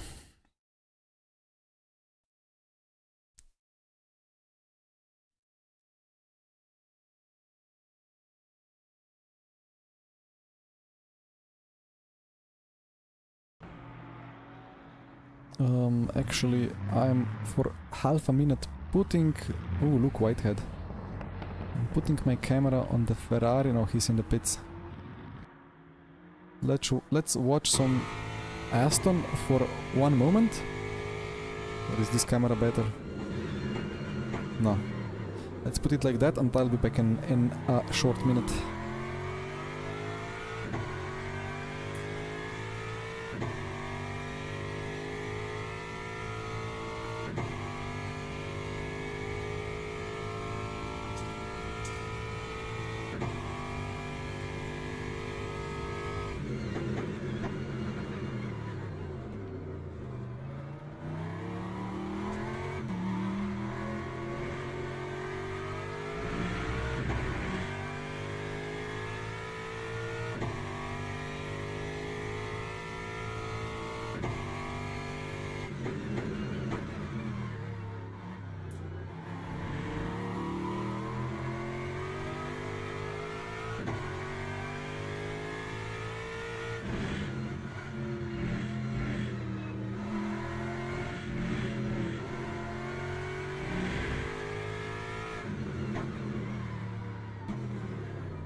I am back. What happened there? I clicked a random button and it wanted me to log in into the chat. Thank you, OBS.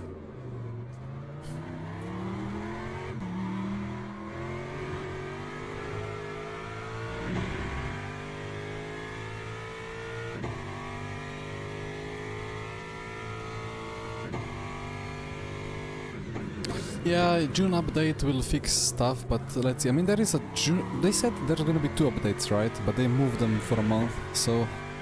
Why is there only 9 people? It's a practice server, anyway. So we have 4 minutes to go. What do we have here? A bit less pedal force, I think. Brake bias goes a bit behind.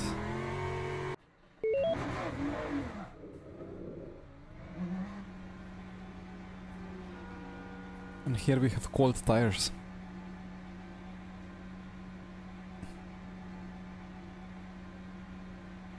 I don't know, Daniela, like, didn't they say that it's gonna... I don't know. I had that in my mind, I don't know why. Would have to check all the announcements again. Right, this car has ABS. Brain, please update the information.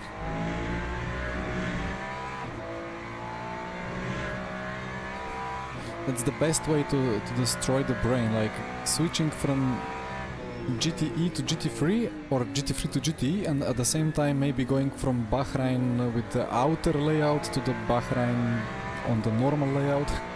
I thought that would be the case, but there was a bug in the schedule, or like there is still the bug that shows the wrong layout in the in-game UI in the schedule.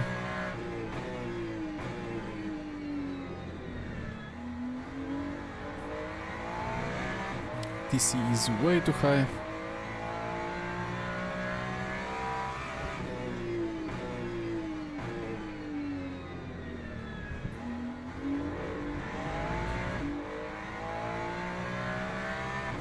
Why is Windows doing this now? It's showing me those little preview windows when I hover across the opened programs, even when I don't hover across the programs. And probably that takes a little bit of CPU. Anyway.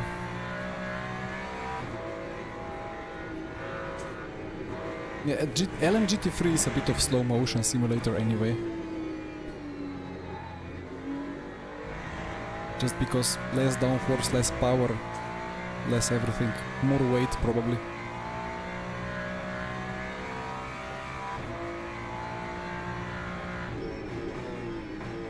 Wait, was this ×2 fuel as well? No, it wasn't. But we will have to do a pit stop.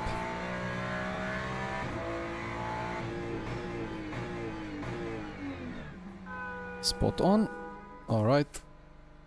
Quit.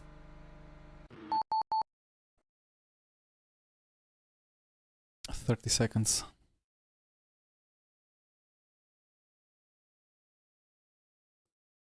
Going to be quite a fight here.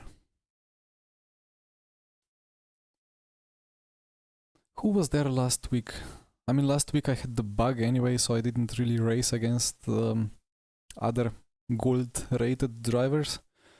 But we had David, maybe somebody else, but anyway. No rain today. Might move to Linux. Yeah, I mean, I wanted to have like install of Linux for a long time, but I don't know if I can be bothered enough to learn some stuff.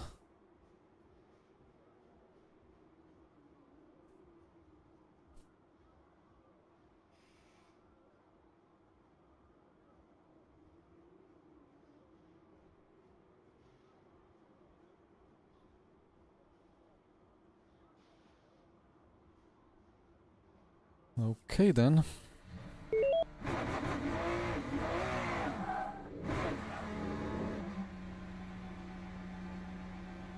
I got I realized that maybe the Ferrari is a bit off pace here, but let's see.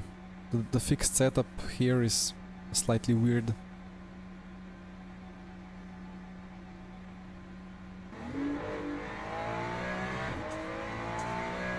RCI got partnership with Pimax. Wait, what is RCI? Update me or like remind me, please.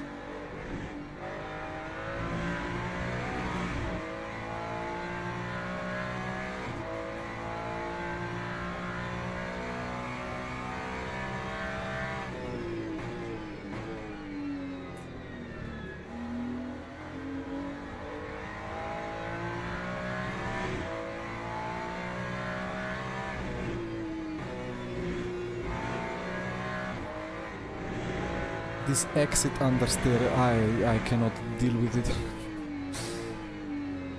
Very positive on the entries, but on the exit either rear wheel spin and a bit of a snap, or just straight off track.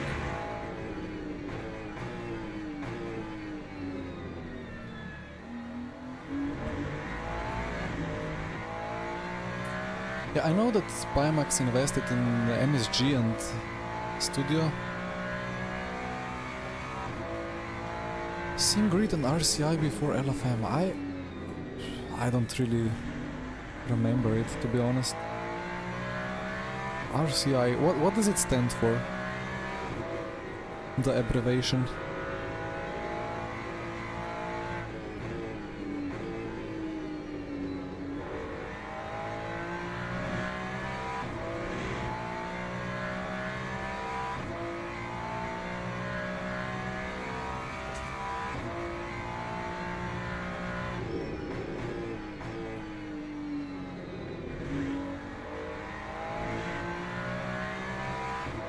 Racing Club International. Have I ever heard of it? I probably not, because if they did ACC mostly, then I would not know.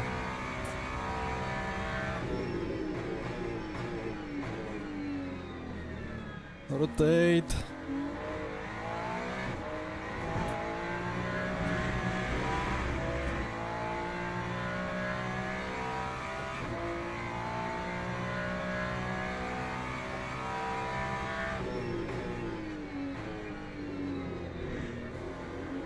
and I need to move all my learned brake markers 30 meters forward.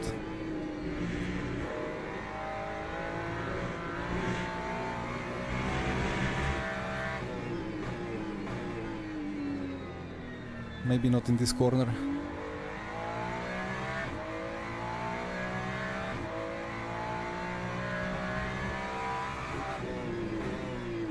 Quick double check that we indeed have unlimited tire compounds. Yeah, last week was terrible with the 24% tire. But yeah, I mean, Daniela, that's great news, if that's actually the case.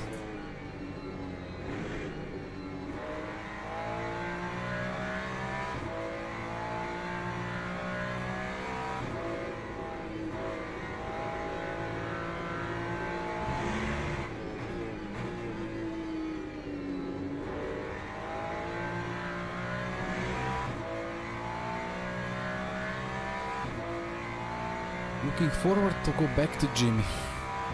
Oh, Jimmy, of course.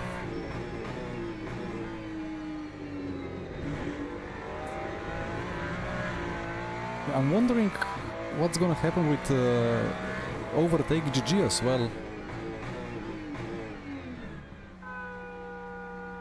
Like, I don't know, I feel like they're huge. It's a big company, they do a lot of articles and everything, but I don't know, are they getting the views and everything? I got told I had more views on my Indy 500 stream than they did on their channel. I mean, it's a tricky situation because I have to be careful because I'm displaying a traction logo, so I'm gonna get accused of something.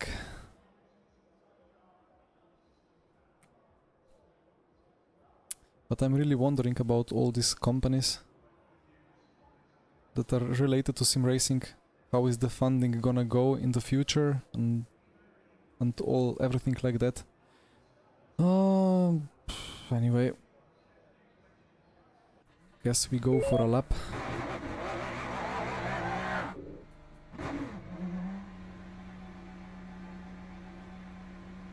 Yeah, look at Jimmy. By Jimmy we mean Jimmy Allison, the big guy who was, well, who has been organizing Virtual Endurance Championship for 17 years now, and was also part of MSG for some time, doing all the servers for esports and so on.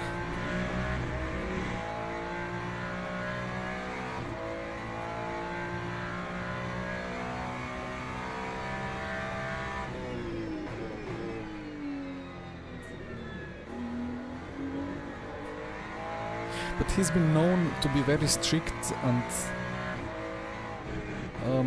fair in some way. Some would say that in some ways he was very unfair or had weird ideas.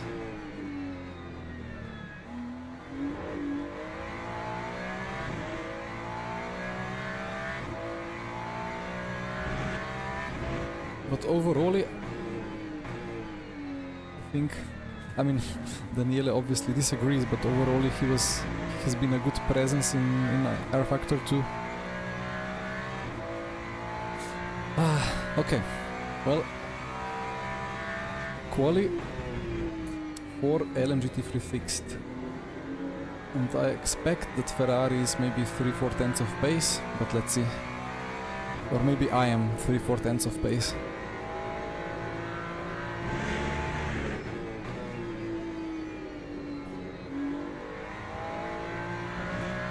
But this default setup is anyway, just drive.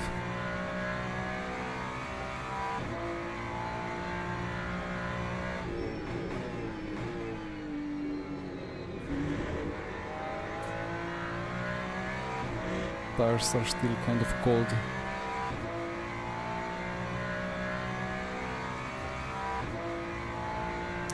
I mean, yeah, if it's a 12-hour race, he's walking the dog for a substantial amount of those 12 hours.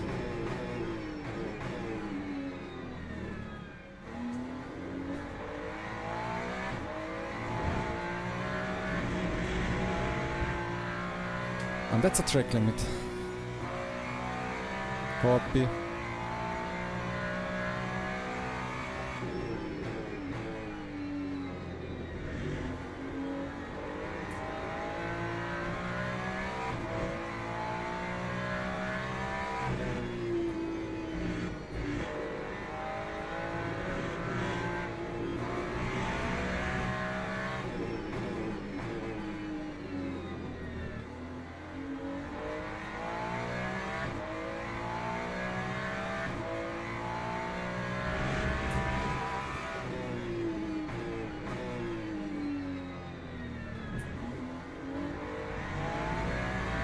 One can really make the car to rotate by just lifting the brake, going out of ABS, and then the rotation happens, but then the braking stops.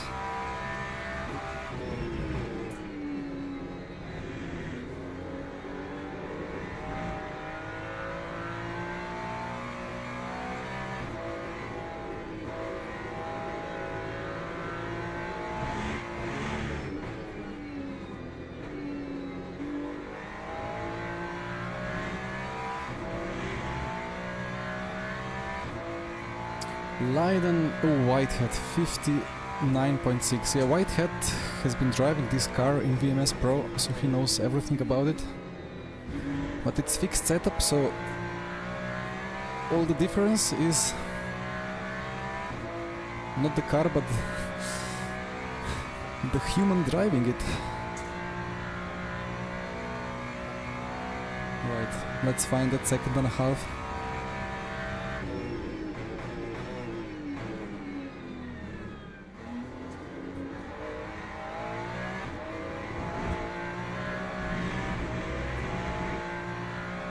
So how much did they lose by lifting before?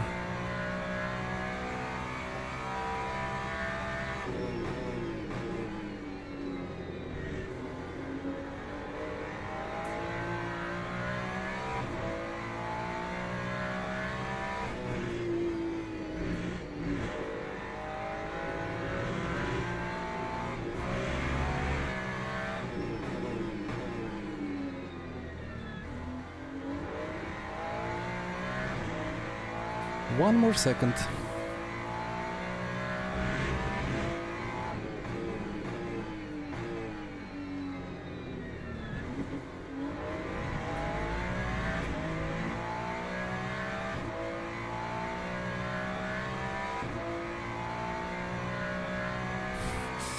Copy, honey.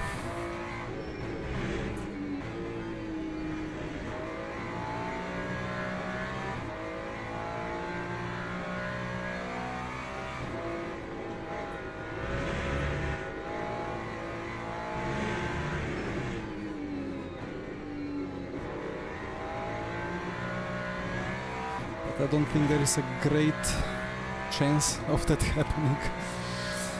1.7.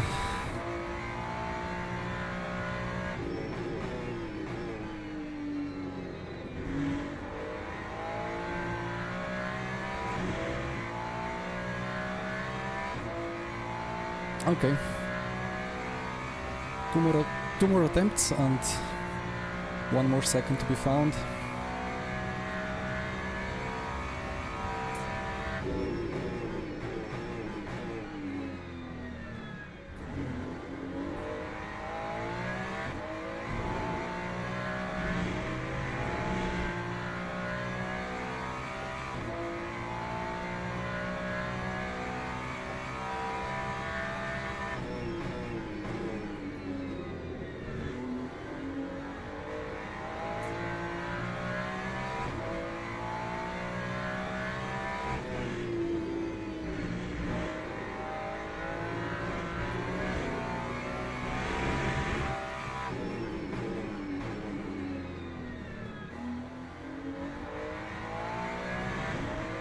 I'm running a little bit into a skill issue.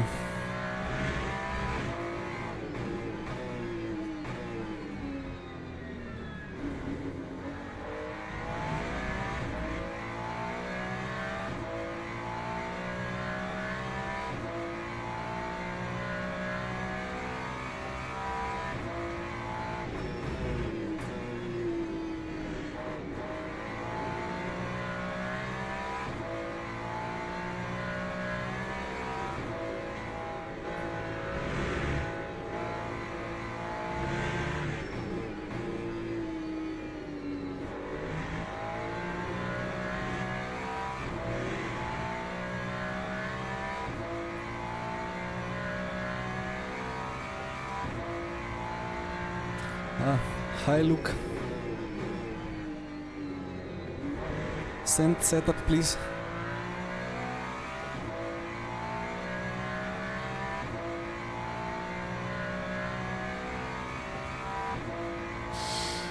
Or maybe I should do the esports tactics on the tire heat up.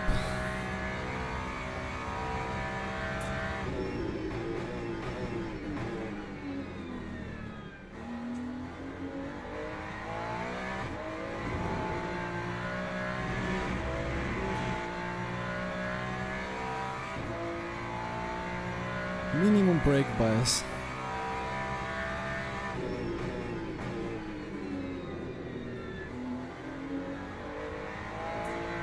I tried that, but I ended up with a bit more to the rear.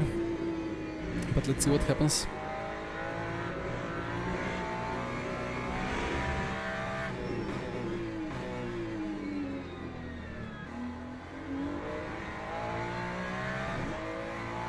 It's kind of the same. ABS is 10.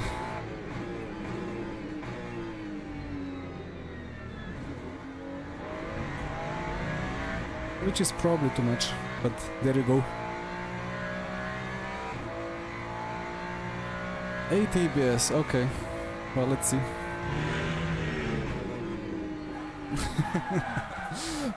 Copy.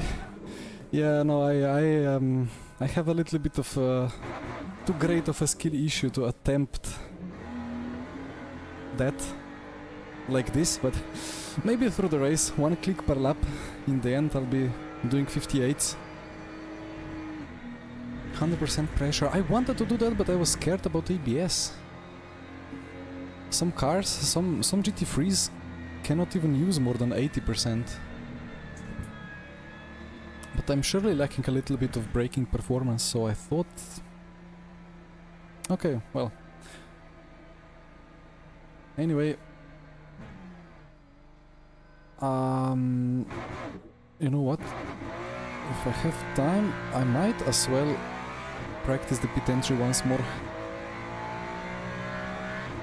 100% in average GT3. I did a McLaren race at Interlagos with like 70%, and even if I fully floored it on 70, I still ran into ABS immediately. Mihalic, welcome, thank you for the sub, as I fully overshoot the pit entry. Anyway.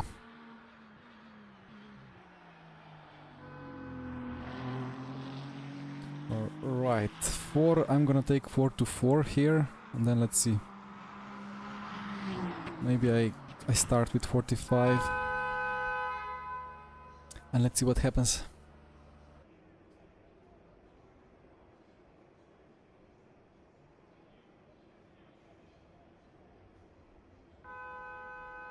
Windows is doing this thing again. I just hover across nothing and it opens up like a preview window of the... I don't know.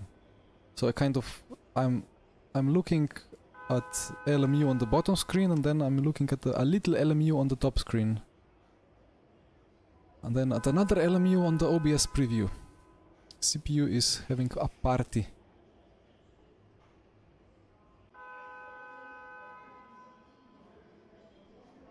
Anyway, let's see what happens with the June the 10th update. What happens with ABS abuse or brake bias abuse. And look, good luck, enjoy your battle with Tomasz. I'll try to spectate from afar.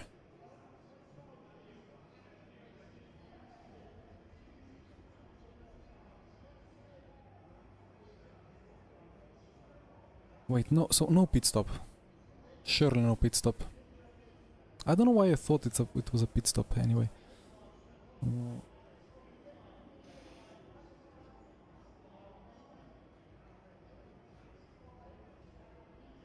Wait, 55 times 60. Come on.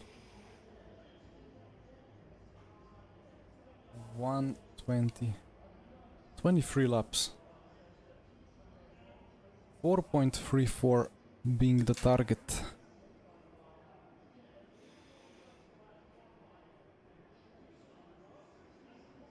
Ah, so I can underfuel even.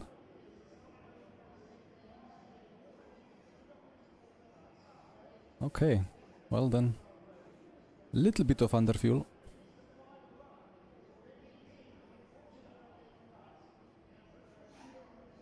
I don't know if I can trust that calculation though. I'm uncomfortable.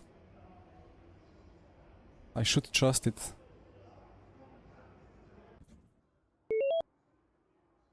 Bergera had on less percent as well. Okay, it should be fine.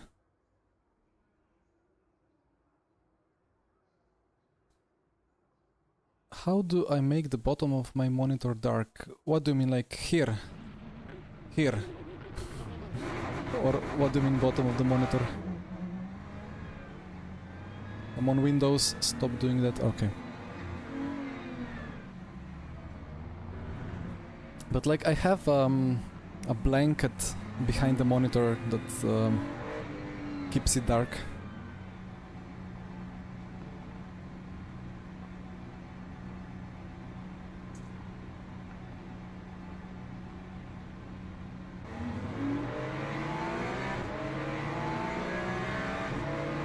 And we are racing.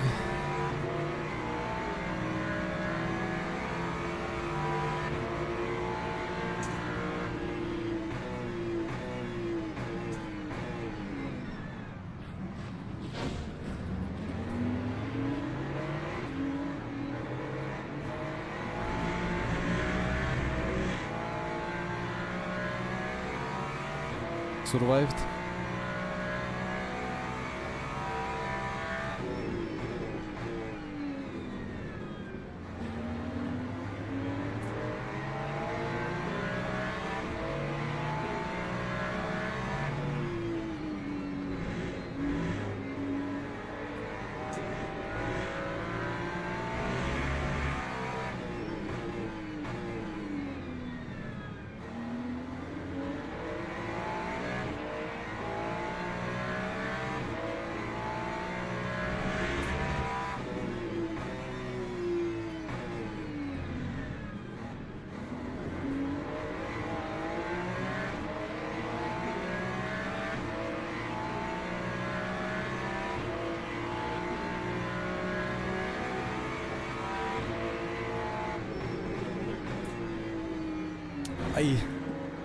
I didn't want to do that, but so the radar in the car behind was braking a bit late. Got scared.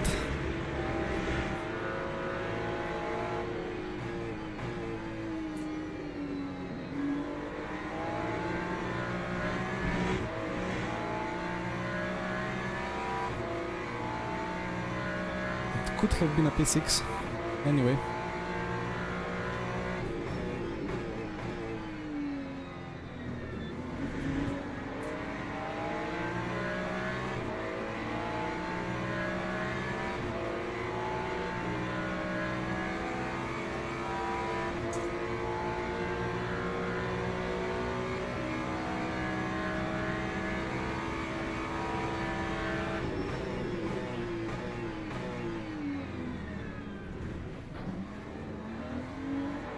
Into P5.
I don't know how to drive this car, to be honest.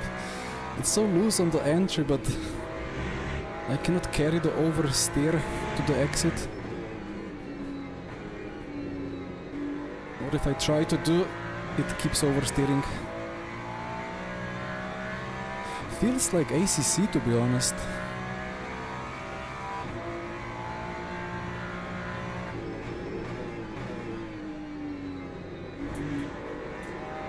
Just with a bit more feeling and responsiveness from the front.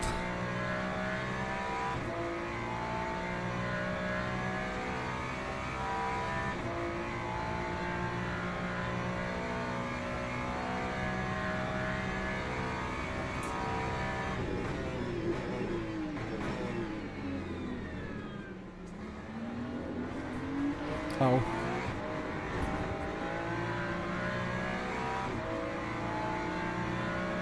Air pace. Oh. Okay. Copy.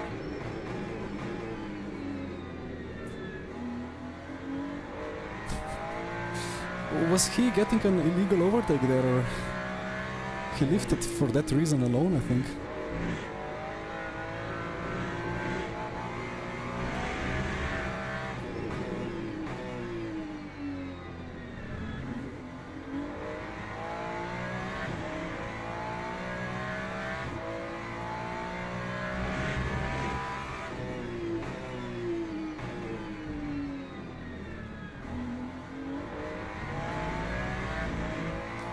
Luca, was that Luke's video on fixed setup or open setup? Because I'm fully confused about what I have to do with this car to make it fast. I mean, I can underdrive it a lot. Maybe that's the way to do it.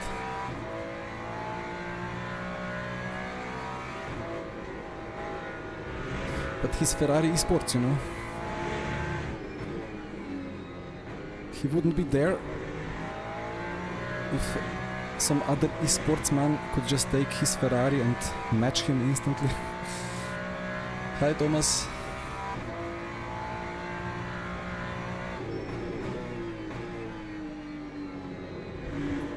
But again, I'm not gonna worry too much about it because 10th of June, hopefully big tire update, that's what Steve Hood said.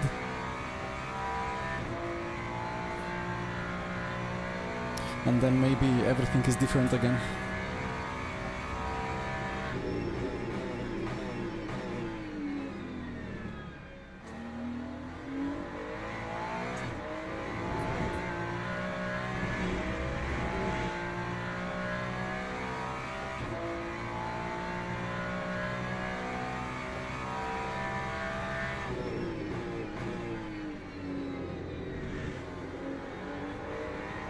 It's just so much of rear happiness until you need a little bit of front.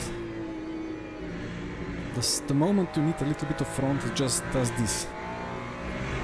Understeer off track. And gives a cut at the same time. Okay, can I challenge for P4 even?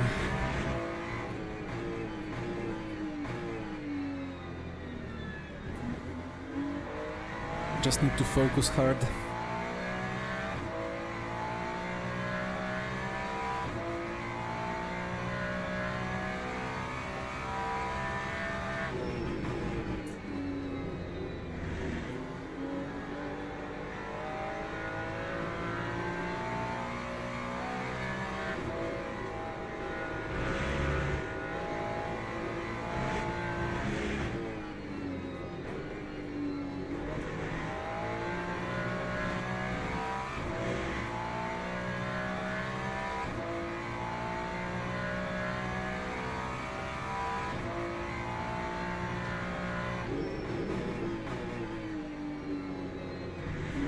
But it's really funny because I was never into, like, I never agreed with what people said that you have to find a car that suits you the best in within a class, and then you will be much faster with that car compared to any other car. But it's true, you know. Every time I drive the Mustang, it feels like I don't have to think of it, I just drive, it just works, whatever I do, it's just so pleasant to drive. and I can beat everybody, but I take the Ferrari, I lose my ability to sim race.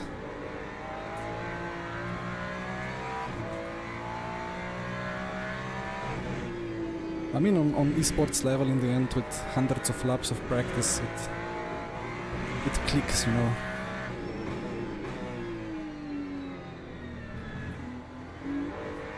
But the car was really nice at Le Mans previous week.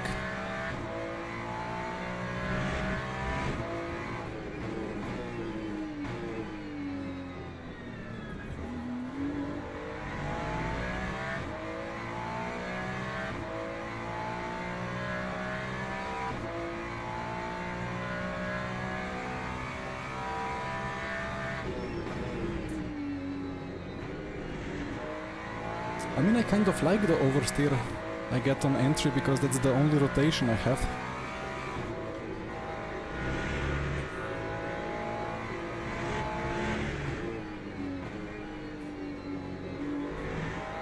But it's for sure a massive difference in the way that ACC drivers and RF2 drivers attempt to produce the rotation.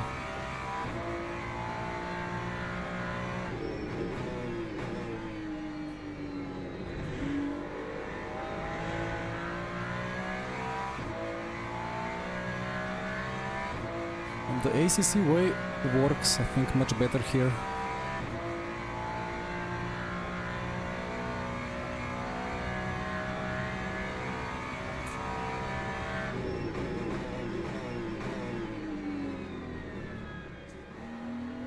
That was just fully into ABS, I think. Didn't rotate at all at the apex.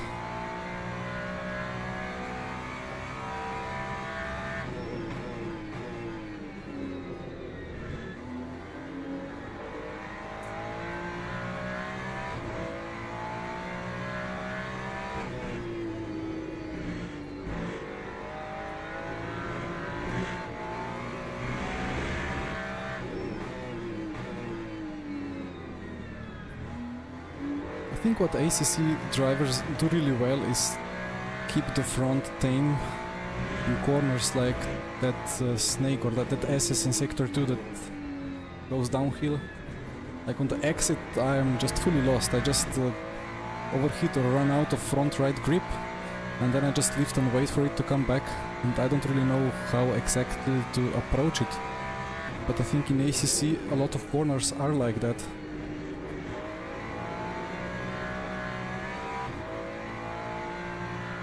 With my limited experience, that's my idea.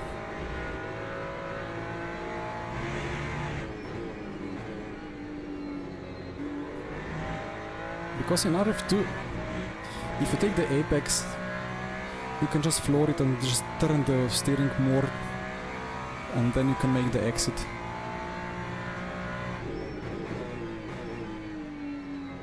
Just because of the lack of the overheating code.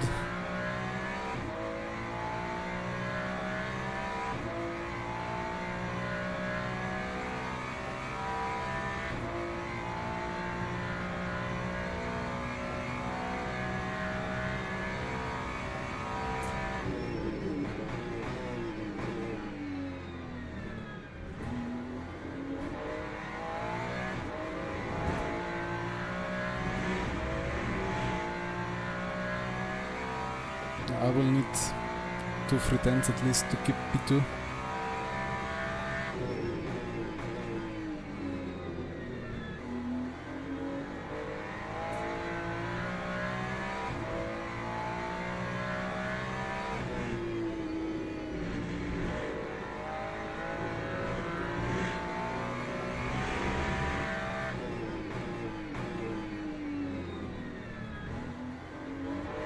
A decent amount of a rear backer in the corner would just sort out so many issues here.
no.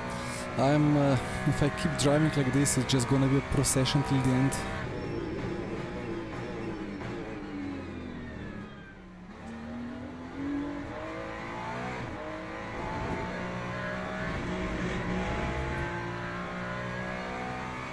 I need to keep finding 10 by 10th. Well, I started with less fuel. Or well, maybe others decreased the fuel ratio and then I decreased the virtual energy. Because if you decrease the ratio, you don't get the calculation of how many laps of fuel you have. But you get that with VE in the setup.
This short shift trick is quite useful.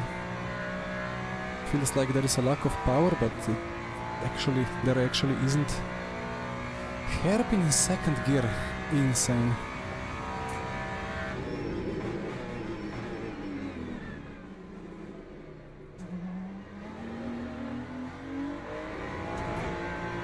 I mean, okay.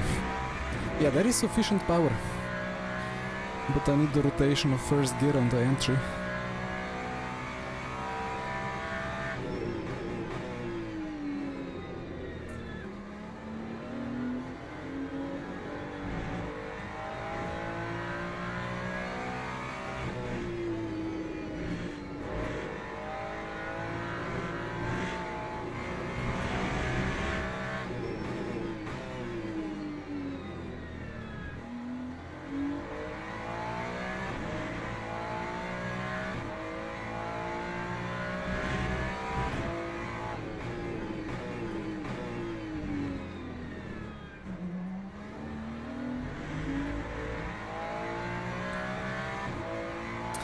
It works remarkably well to short shift or to keep higher gear.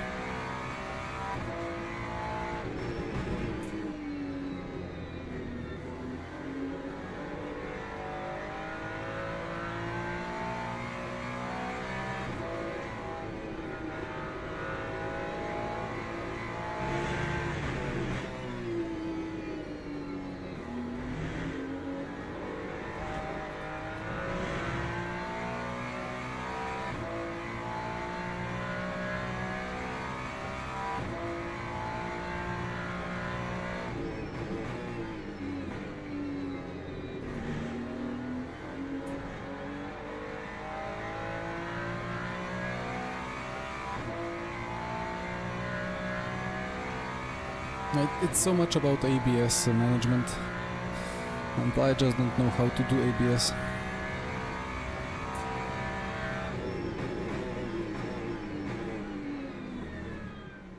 Like, I need to think hard of what I'm gonna do with my left foot.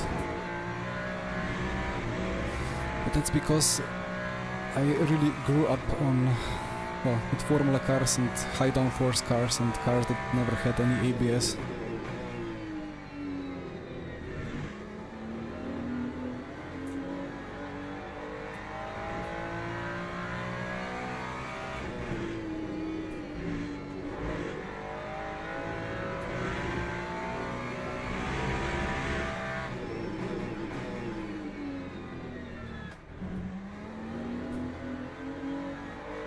Why was that a track limit? I mean, I know why it was, but didn't gain time.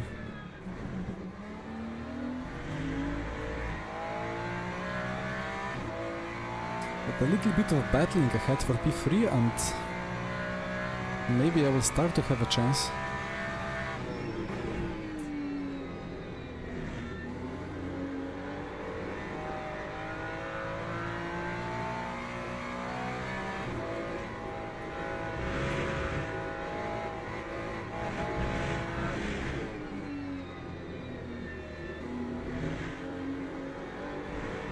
I don't know. Second gear snaps, third gear snaps, but understeers.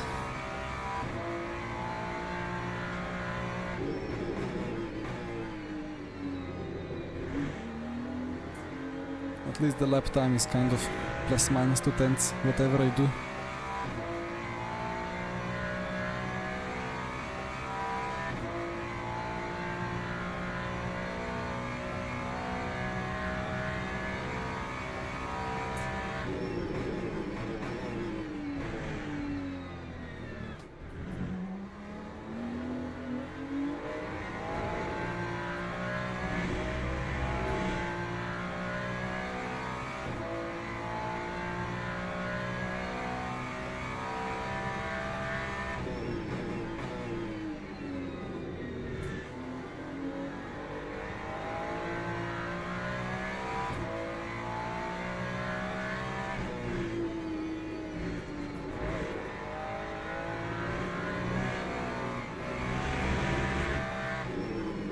Stop giving me track limits for this. Oh, thought I was surely within the limits now.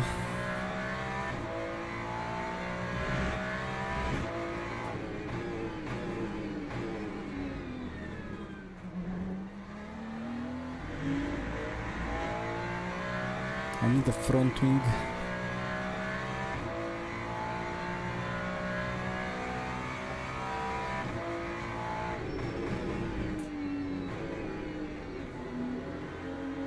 Yeah, even on these GT3s, just turning off ABS makes them much more pleasant.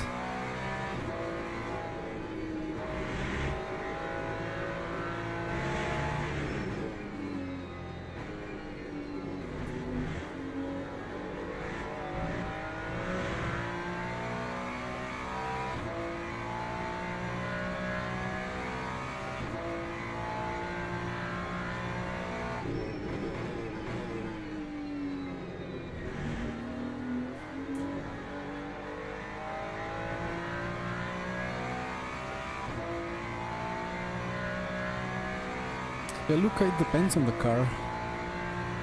Some cars, I think BMW can get away or requires much less peak input. McLaren as well. Track limit. For what?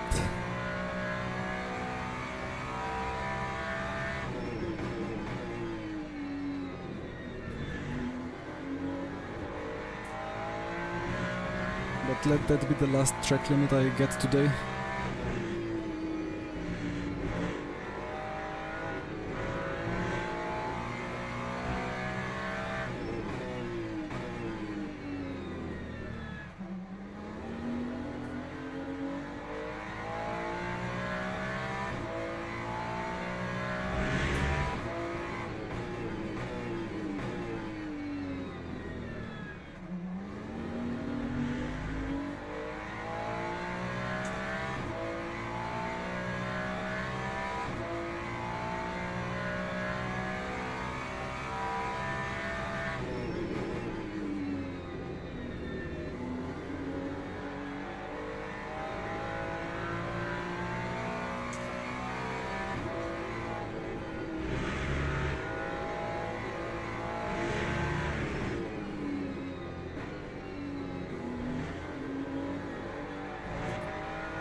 Either way, Luke Whitehead is proving me fully wrong.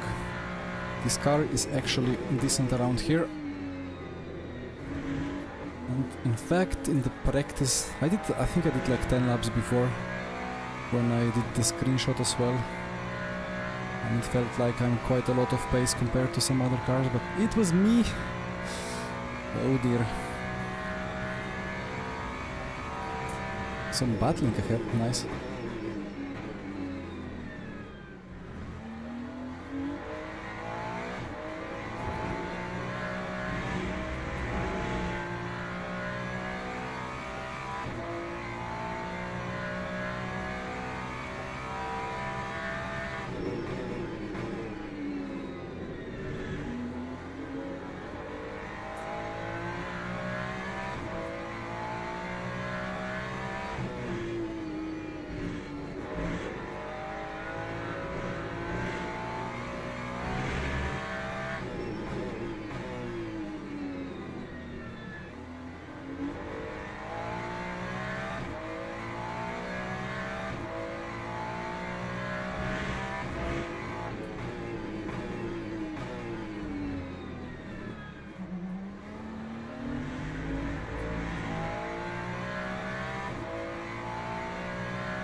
Yeah, I mean, I'm still gaining every lap. I'm not sure if that's tires or if I'm actually driving better or not.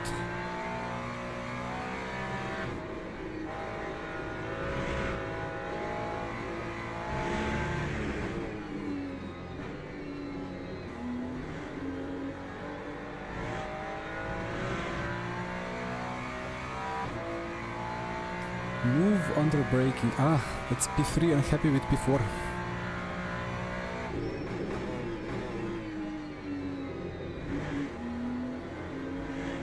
Sounds promising for maybe some more dive bombs.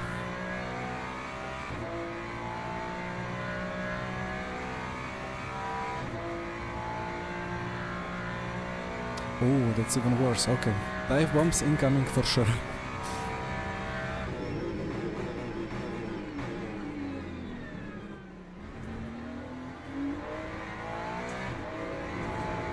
And now I don't get a cut.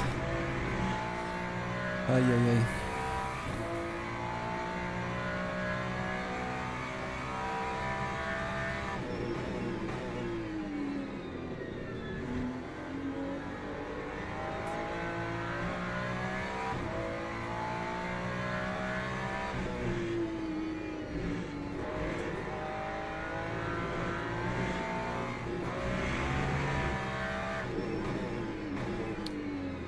Car, please. I don't have any feeling of what happens on the brakes there.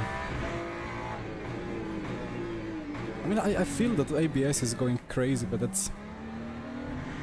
I don't have any idea what to change, which is a worry. Apart from braking earlier, but... I think it's just easier to drive if you decrease the braking pressure to well, 85 or whatever, or just keep it at 90.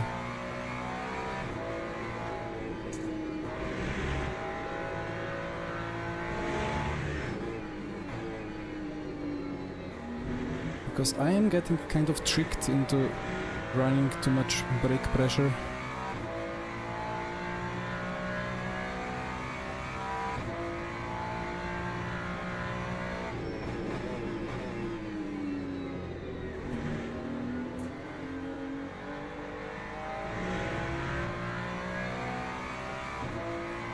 To go.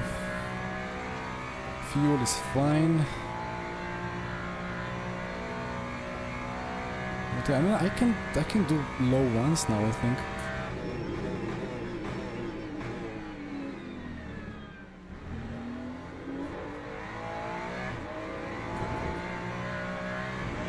I just need the brakes to cooperate.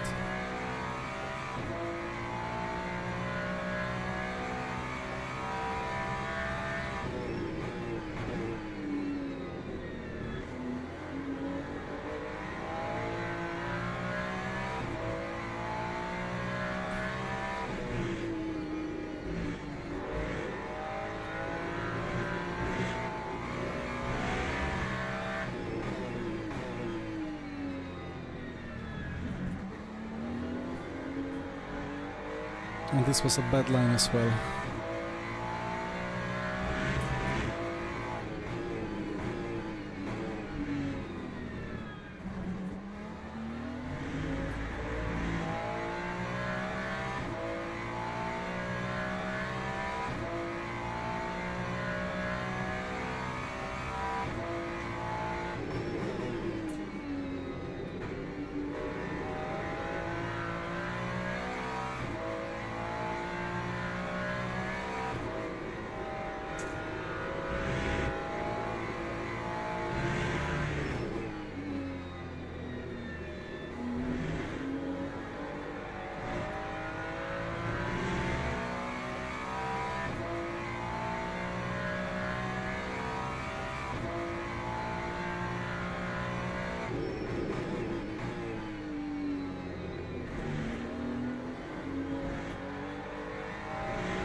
Uh-oh.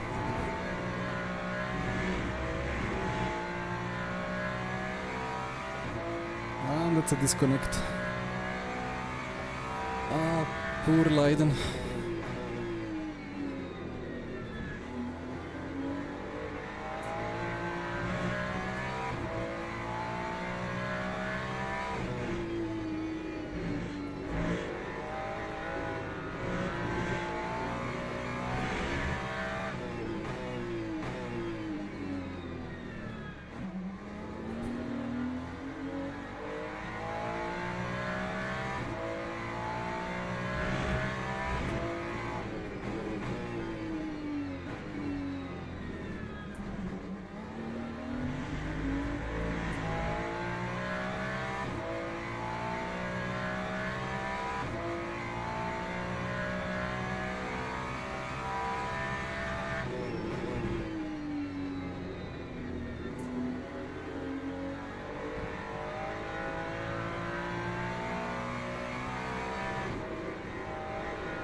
But I think the biggest problem for me, or for all the people that have kind of grown up in sim racing, driving high-powered cars or like Formula 1 style cars, is that out of corner, the more you put power down, the more the rear will rotate, because there is just so much power. So you have always enough rotation kind of from the rear, you just need to manage it. But with GTs you have the squat going on, and the more you put the power down, the more understeer you get to some extent. And if you don't know how to manage that, it just makes it so difficult.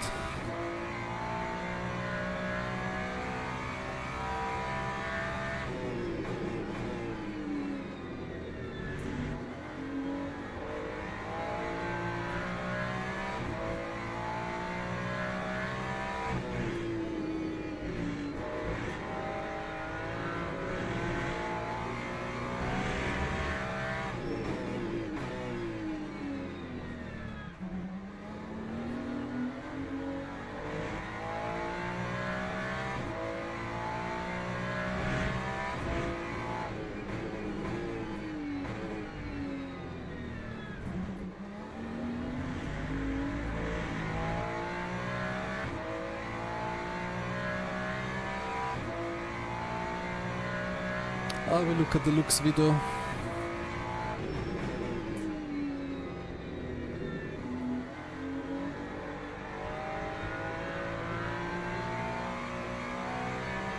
But I mean, as a disclaimer, I'm not the biggest fan of this current GT3 tire model, even though it received a big positive response from the general public.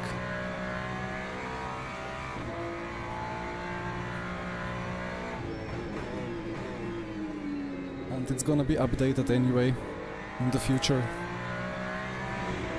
probably heavily, so I don't want to spend too much time into it. 6 to go, and the gap is shrinking ahead.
There is a big surge of power in second gear in low RPM, but as the rear settles, it's just too low RPM still. But it keeps the rear temps under control a bit more, so the short shift is faster.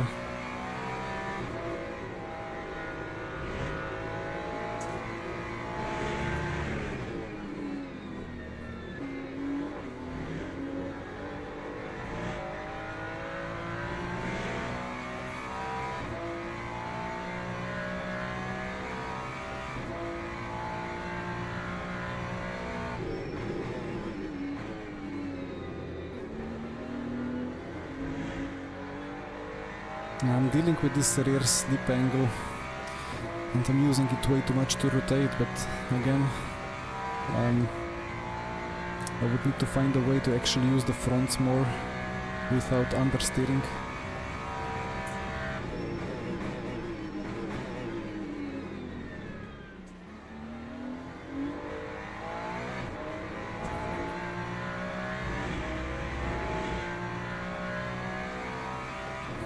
Closing in Begovic anyway, but I need half a second per lap.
Early on power. Yeah, I mean...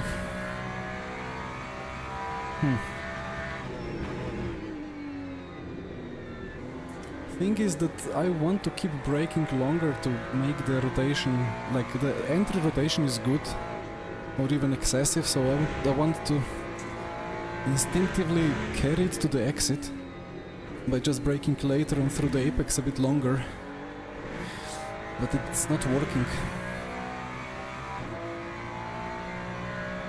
But if you go early on throttle by having the rear, like the weight still in the correct position, then you can still carry a little bit of the rotation all the way through, but it's not simple. That's a PB. After 21 laps.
It just doesn't grip up.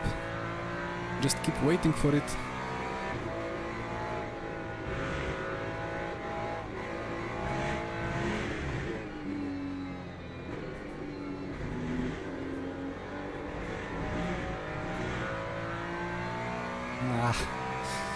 Yeah, not great.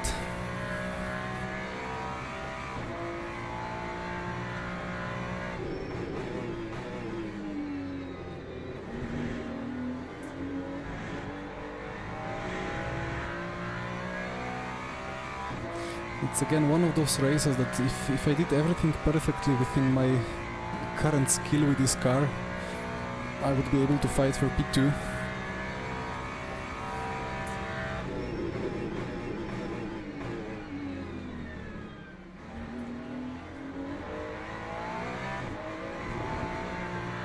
What's going on there? It's a lapped car, right?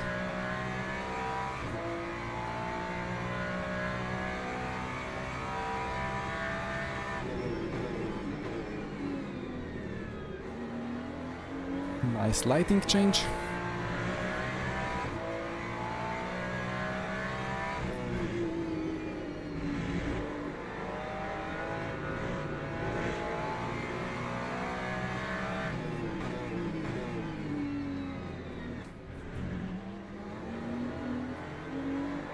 Come on, Begovic, big dive bump, go for it.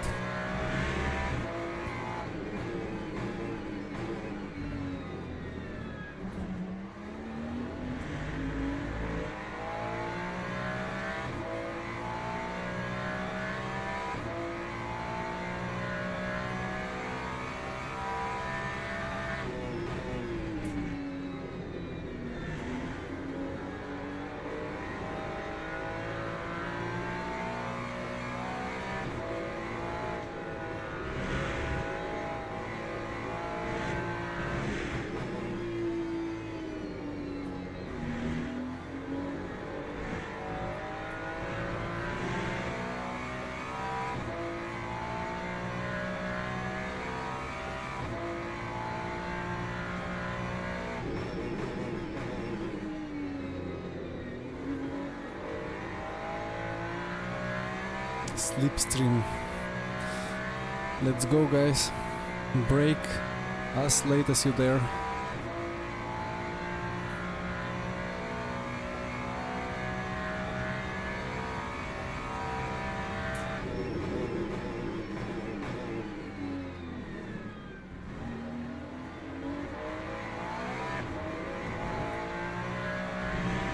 Good, one more.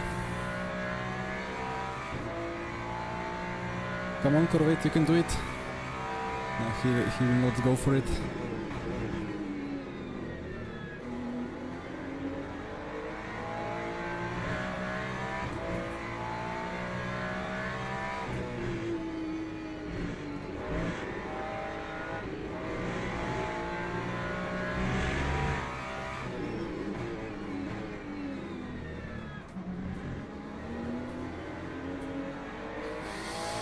Where is my traction?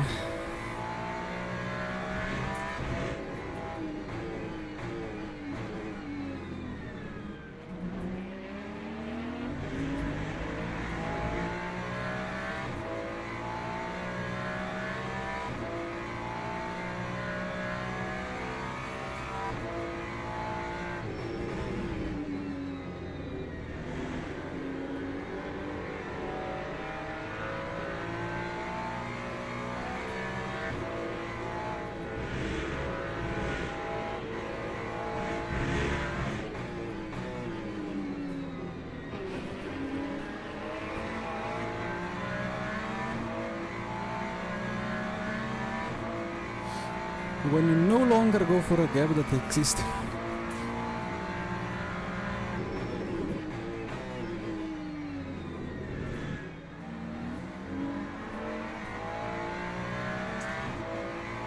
No, I thought I had a better acceleration. There is a big lack of sorry, not intentional crash. But there is a big lack of grip on the exit on the inside, and I forgot about it. I did this once in the past already. Ooh, GG, look. Nice control over your Ferrari. Feels like my Ferrari was more equal than yours. I have a big skill issue. But I think in the end I was kind of thereabout.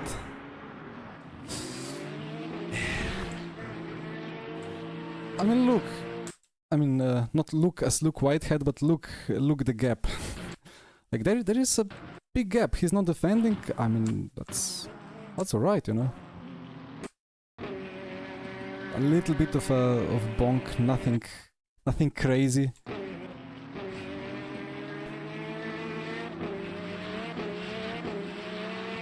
bit of a friendly touch, and then I forgot where the braking point is. If I played by FIA rules, I would go straight to the curb, and it would be his fault if there was an incident. But yeah, like here it's always like you get the response or like the immediate reaction that you just want to go straight for like the straightest line. But as you go to the right, the grip just fully disappears. There is like green road here because nobody ever drives here. So suddenly, I mean, I don't know, maybe it's also a little bit about too heavyweight transfer, like there's a bit of a wobble here. And maybe it's just the Ferrari not having any acceleration. I don't even know, like he just carried more speed and that's it.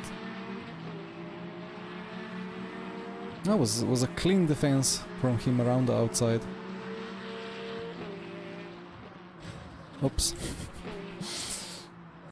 A little bit of a bonky. A double bonky. Lap 8, let me check.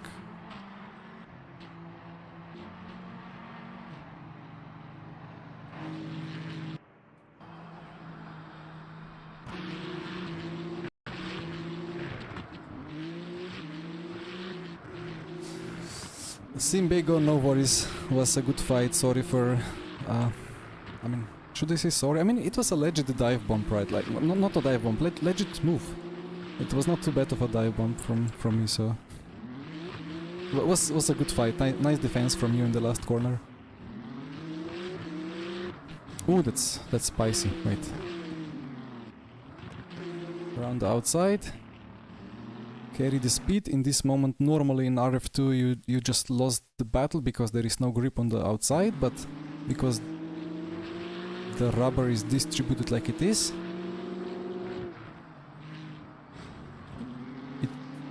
Ooh, that's a good fight. You know, that's how F1 should be. But no, they say that because BMW is on the inside and the Ferrari is not significantly ahead, the BMW can just completely ignore all cars around him. So, but this is how the battling should be. Always give the space. Okay, let's say that's sufficient space for a GT3. For a hypercar, nope, but and then a beautiful switchback.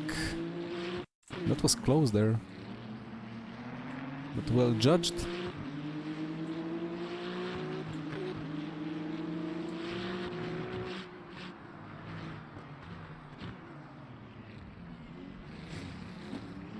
Ah, okay, that's the F1 move, right? But I mean, at this point you don't really have any more rotation remaining. You just... yeah, the cars got glued together, kind of. Ah, that was a fair battle. Good netcode indeed. Simbiego, what was the lap? Because I saw him being very unhappy.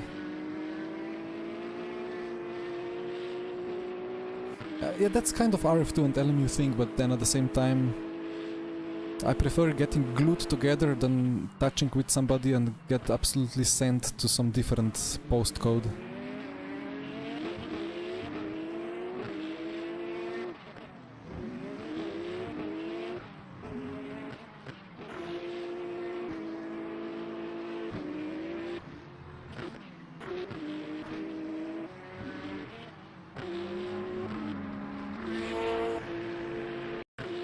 Must have been here.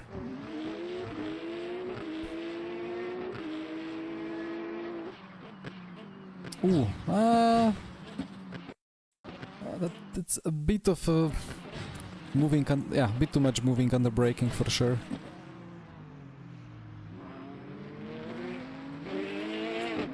And then he got angry and proceeded with the FIA fair move. Yeah, okay, I mean, alright, nothing crazy to say about it. I'm just gonna check the start, because that was kind of nice.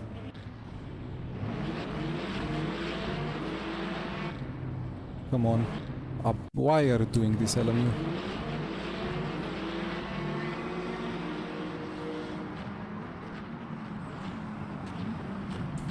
I saw on the radar the BMW coming and I abandoned the thought of taking the middle of the road. I should go into the gap, but I was too scared.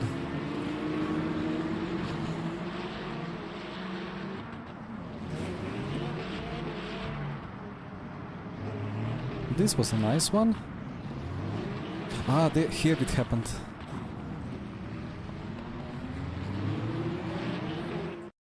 And the server shuts off. I will reload the replay because I want to see what happens here. After I see how many points I lost or gained.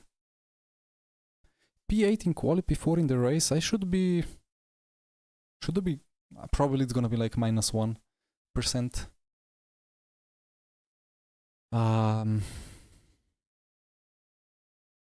Dear game.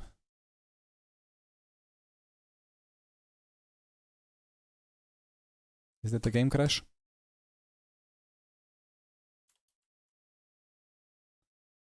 That's a game crash. Let me quickly concai opravilo and let me quickly reload the game and the replay.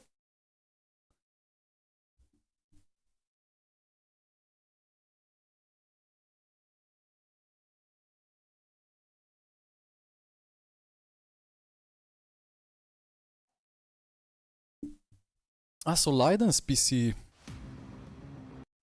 completely died. Oof.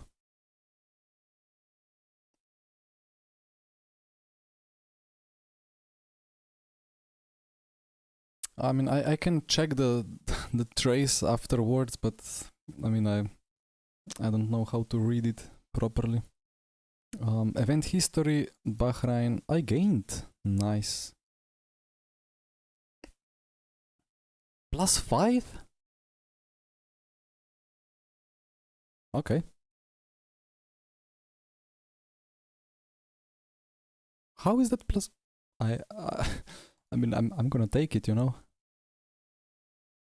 But how is this +5? Because of Leiden?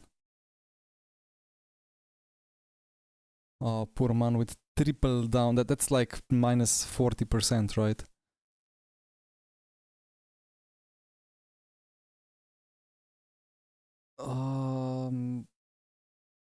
And Nico, I will try to find it, but let me just load the replay. And meanwhile, go to LMU user data log race.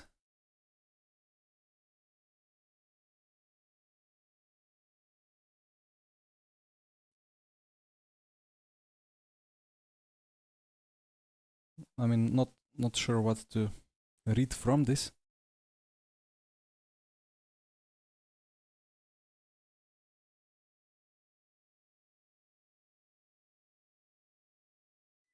But I guess it was. Is this readable, Nico? I think you can read it if you know what you're looking at. Anyway, lap 1.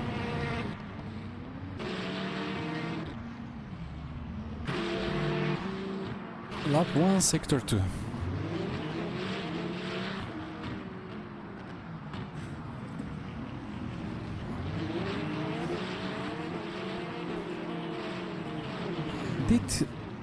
It's the illegal overtake for the red BMW, and then he has to lift without lifting ahead of everybody who's trying to slipstream him. Then, I mean, yeah, that was very close. I thought I'm gonna get a nice switch back on the Corvette, but I saw this white mask of the BMW coming, and then I messed it up. I think I went even, yeah, back on throttle a little bit. You cannot see it because the steering wheel, anyway. And I smashed the Corvette and then lost the position to the BMW. But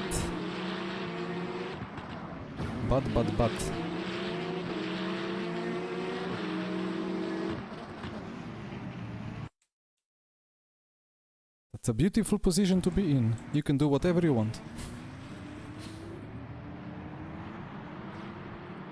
And then one lap later,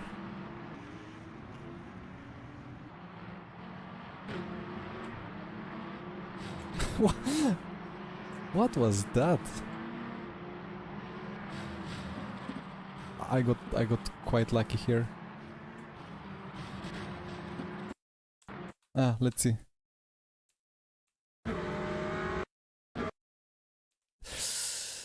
I mean, there was a very small overlap, but yeah, there was just enough overspeed for it, so that it became quite a substantial overlap. I mean, I look at the radar normally when trying to change the lane or anything, but I'm always a bit scared when it comes to these limit cases.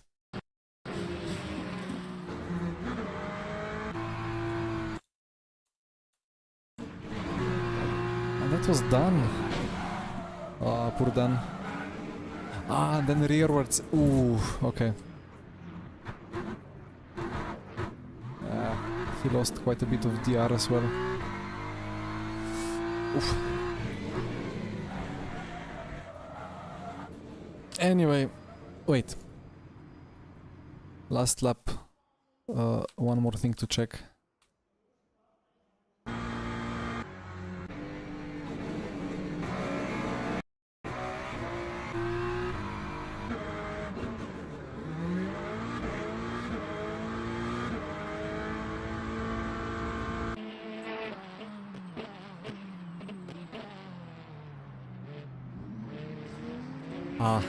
Yeah. I mean, I guess it's again, like I said sometimes in the past, street justice, because there is no rules against this. Like you can protest, but like the kind of space was given, he was kind of ahead. It's just not the cleanest of racing, but I mean, anyway, nice Yugo. Anyway, we had a red one like this at home when I was young, but somebody crashed and totaled it. Like not us, but somebody crashed into it. Luckily no one was hurt, and then we went for a Hyundai. And I still have a Hyundai at home. But that's it.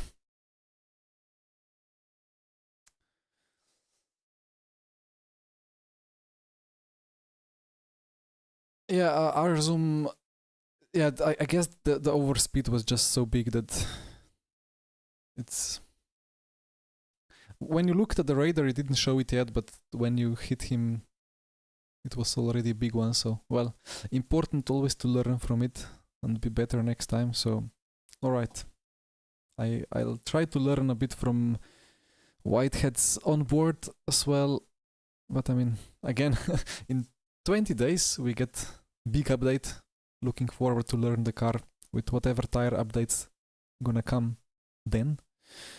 But until then, going for a nice dinner and a nice shower. And I wish you guys as well a very nice evening. And that's it from me until Sunday. And on Sunday we have Sebring 1 hour of VMS Pro against the Toyota of James Baldwin and a couple of Ferraris of very fast guys as well. And it's gonna be an interesting race. Anyway, have a nice week. Good night. Bye bye.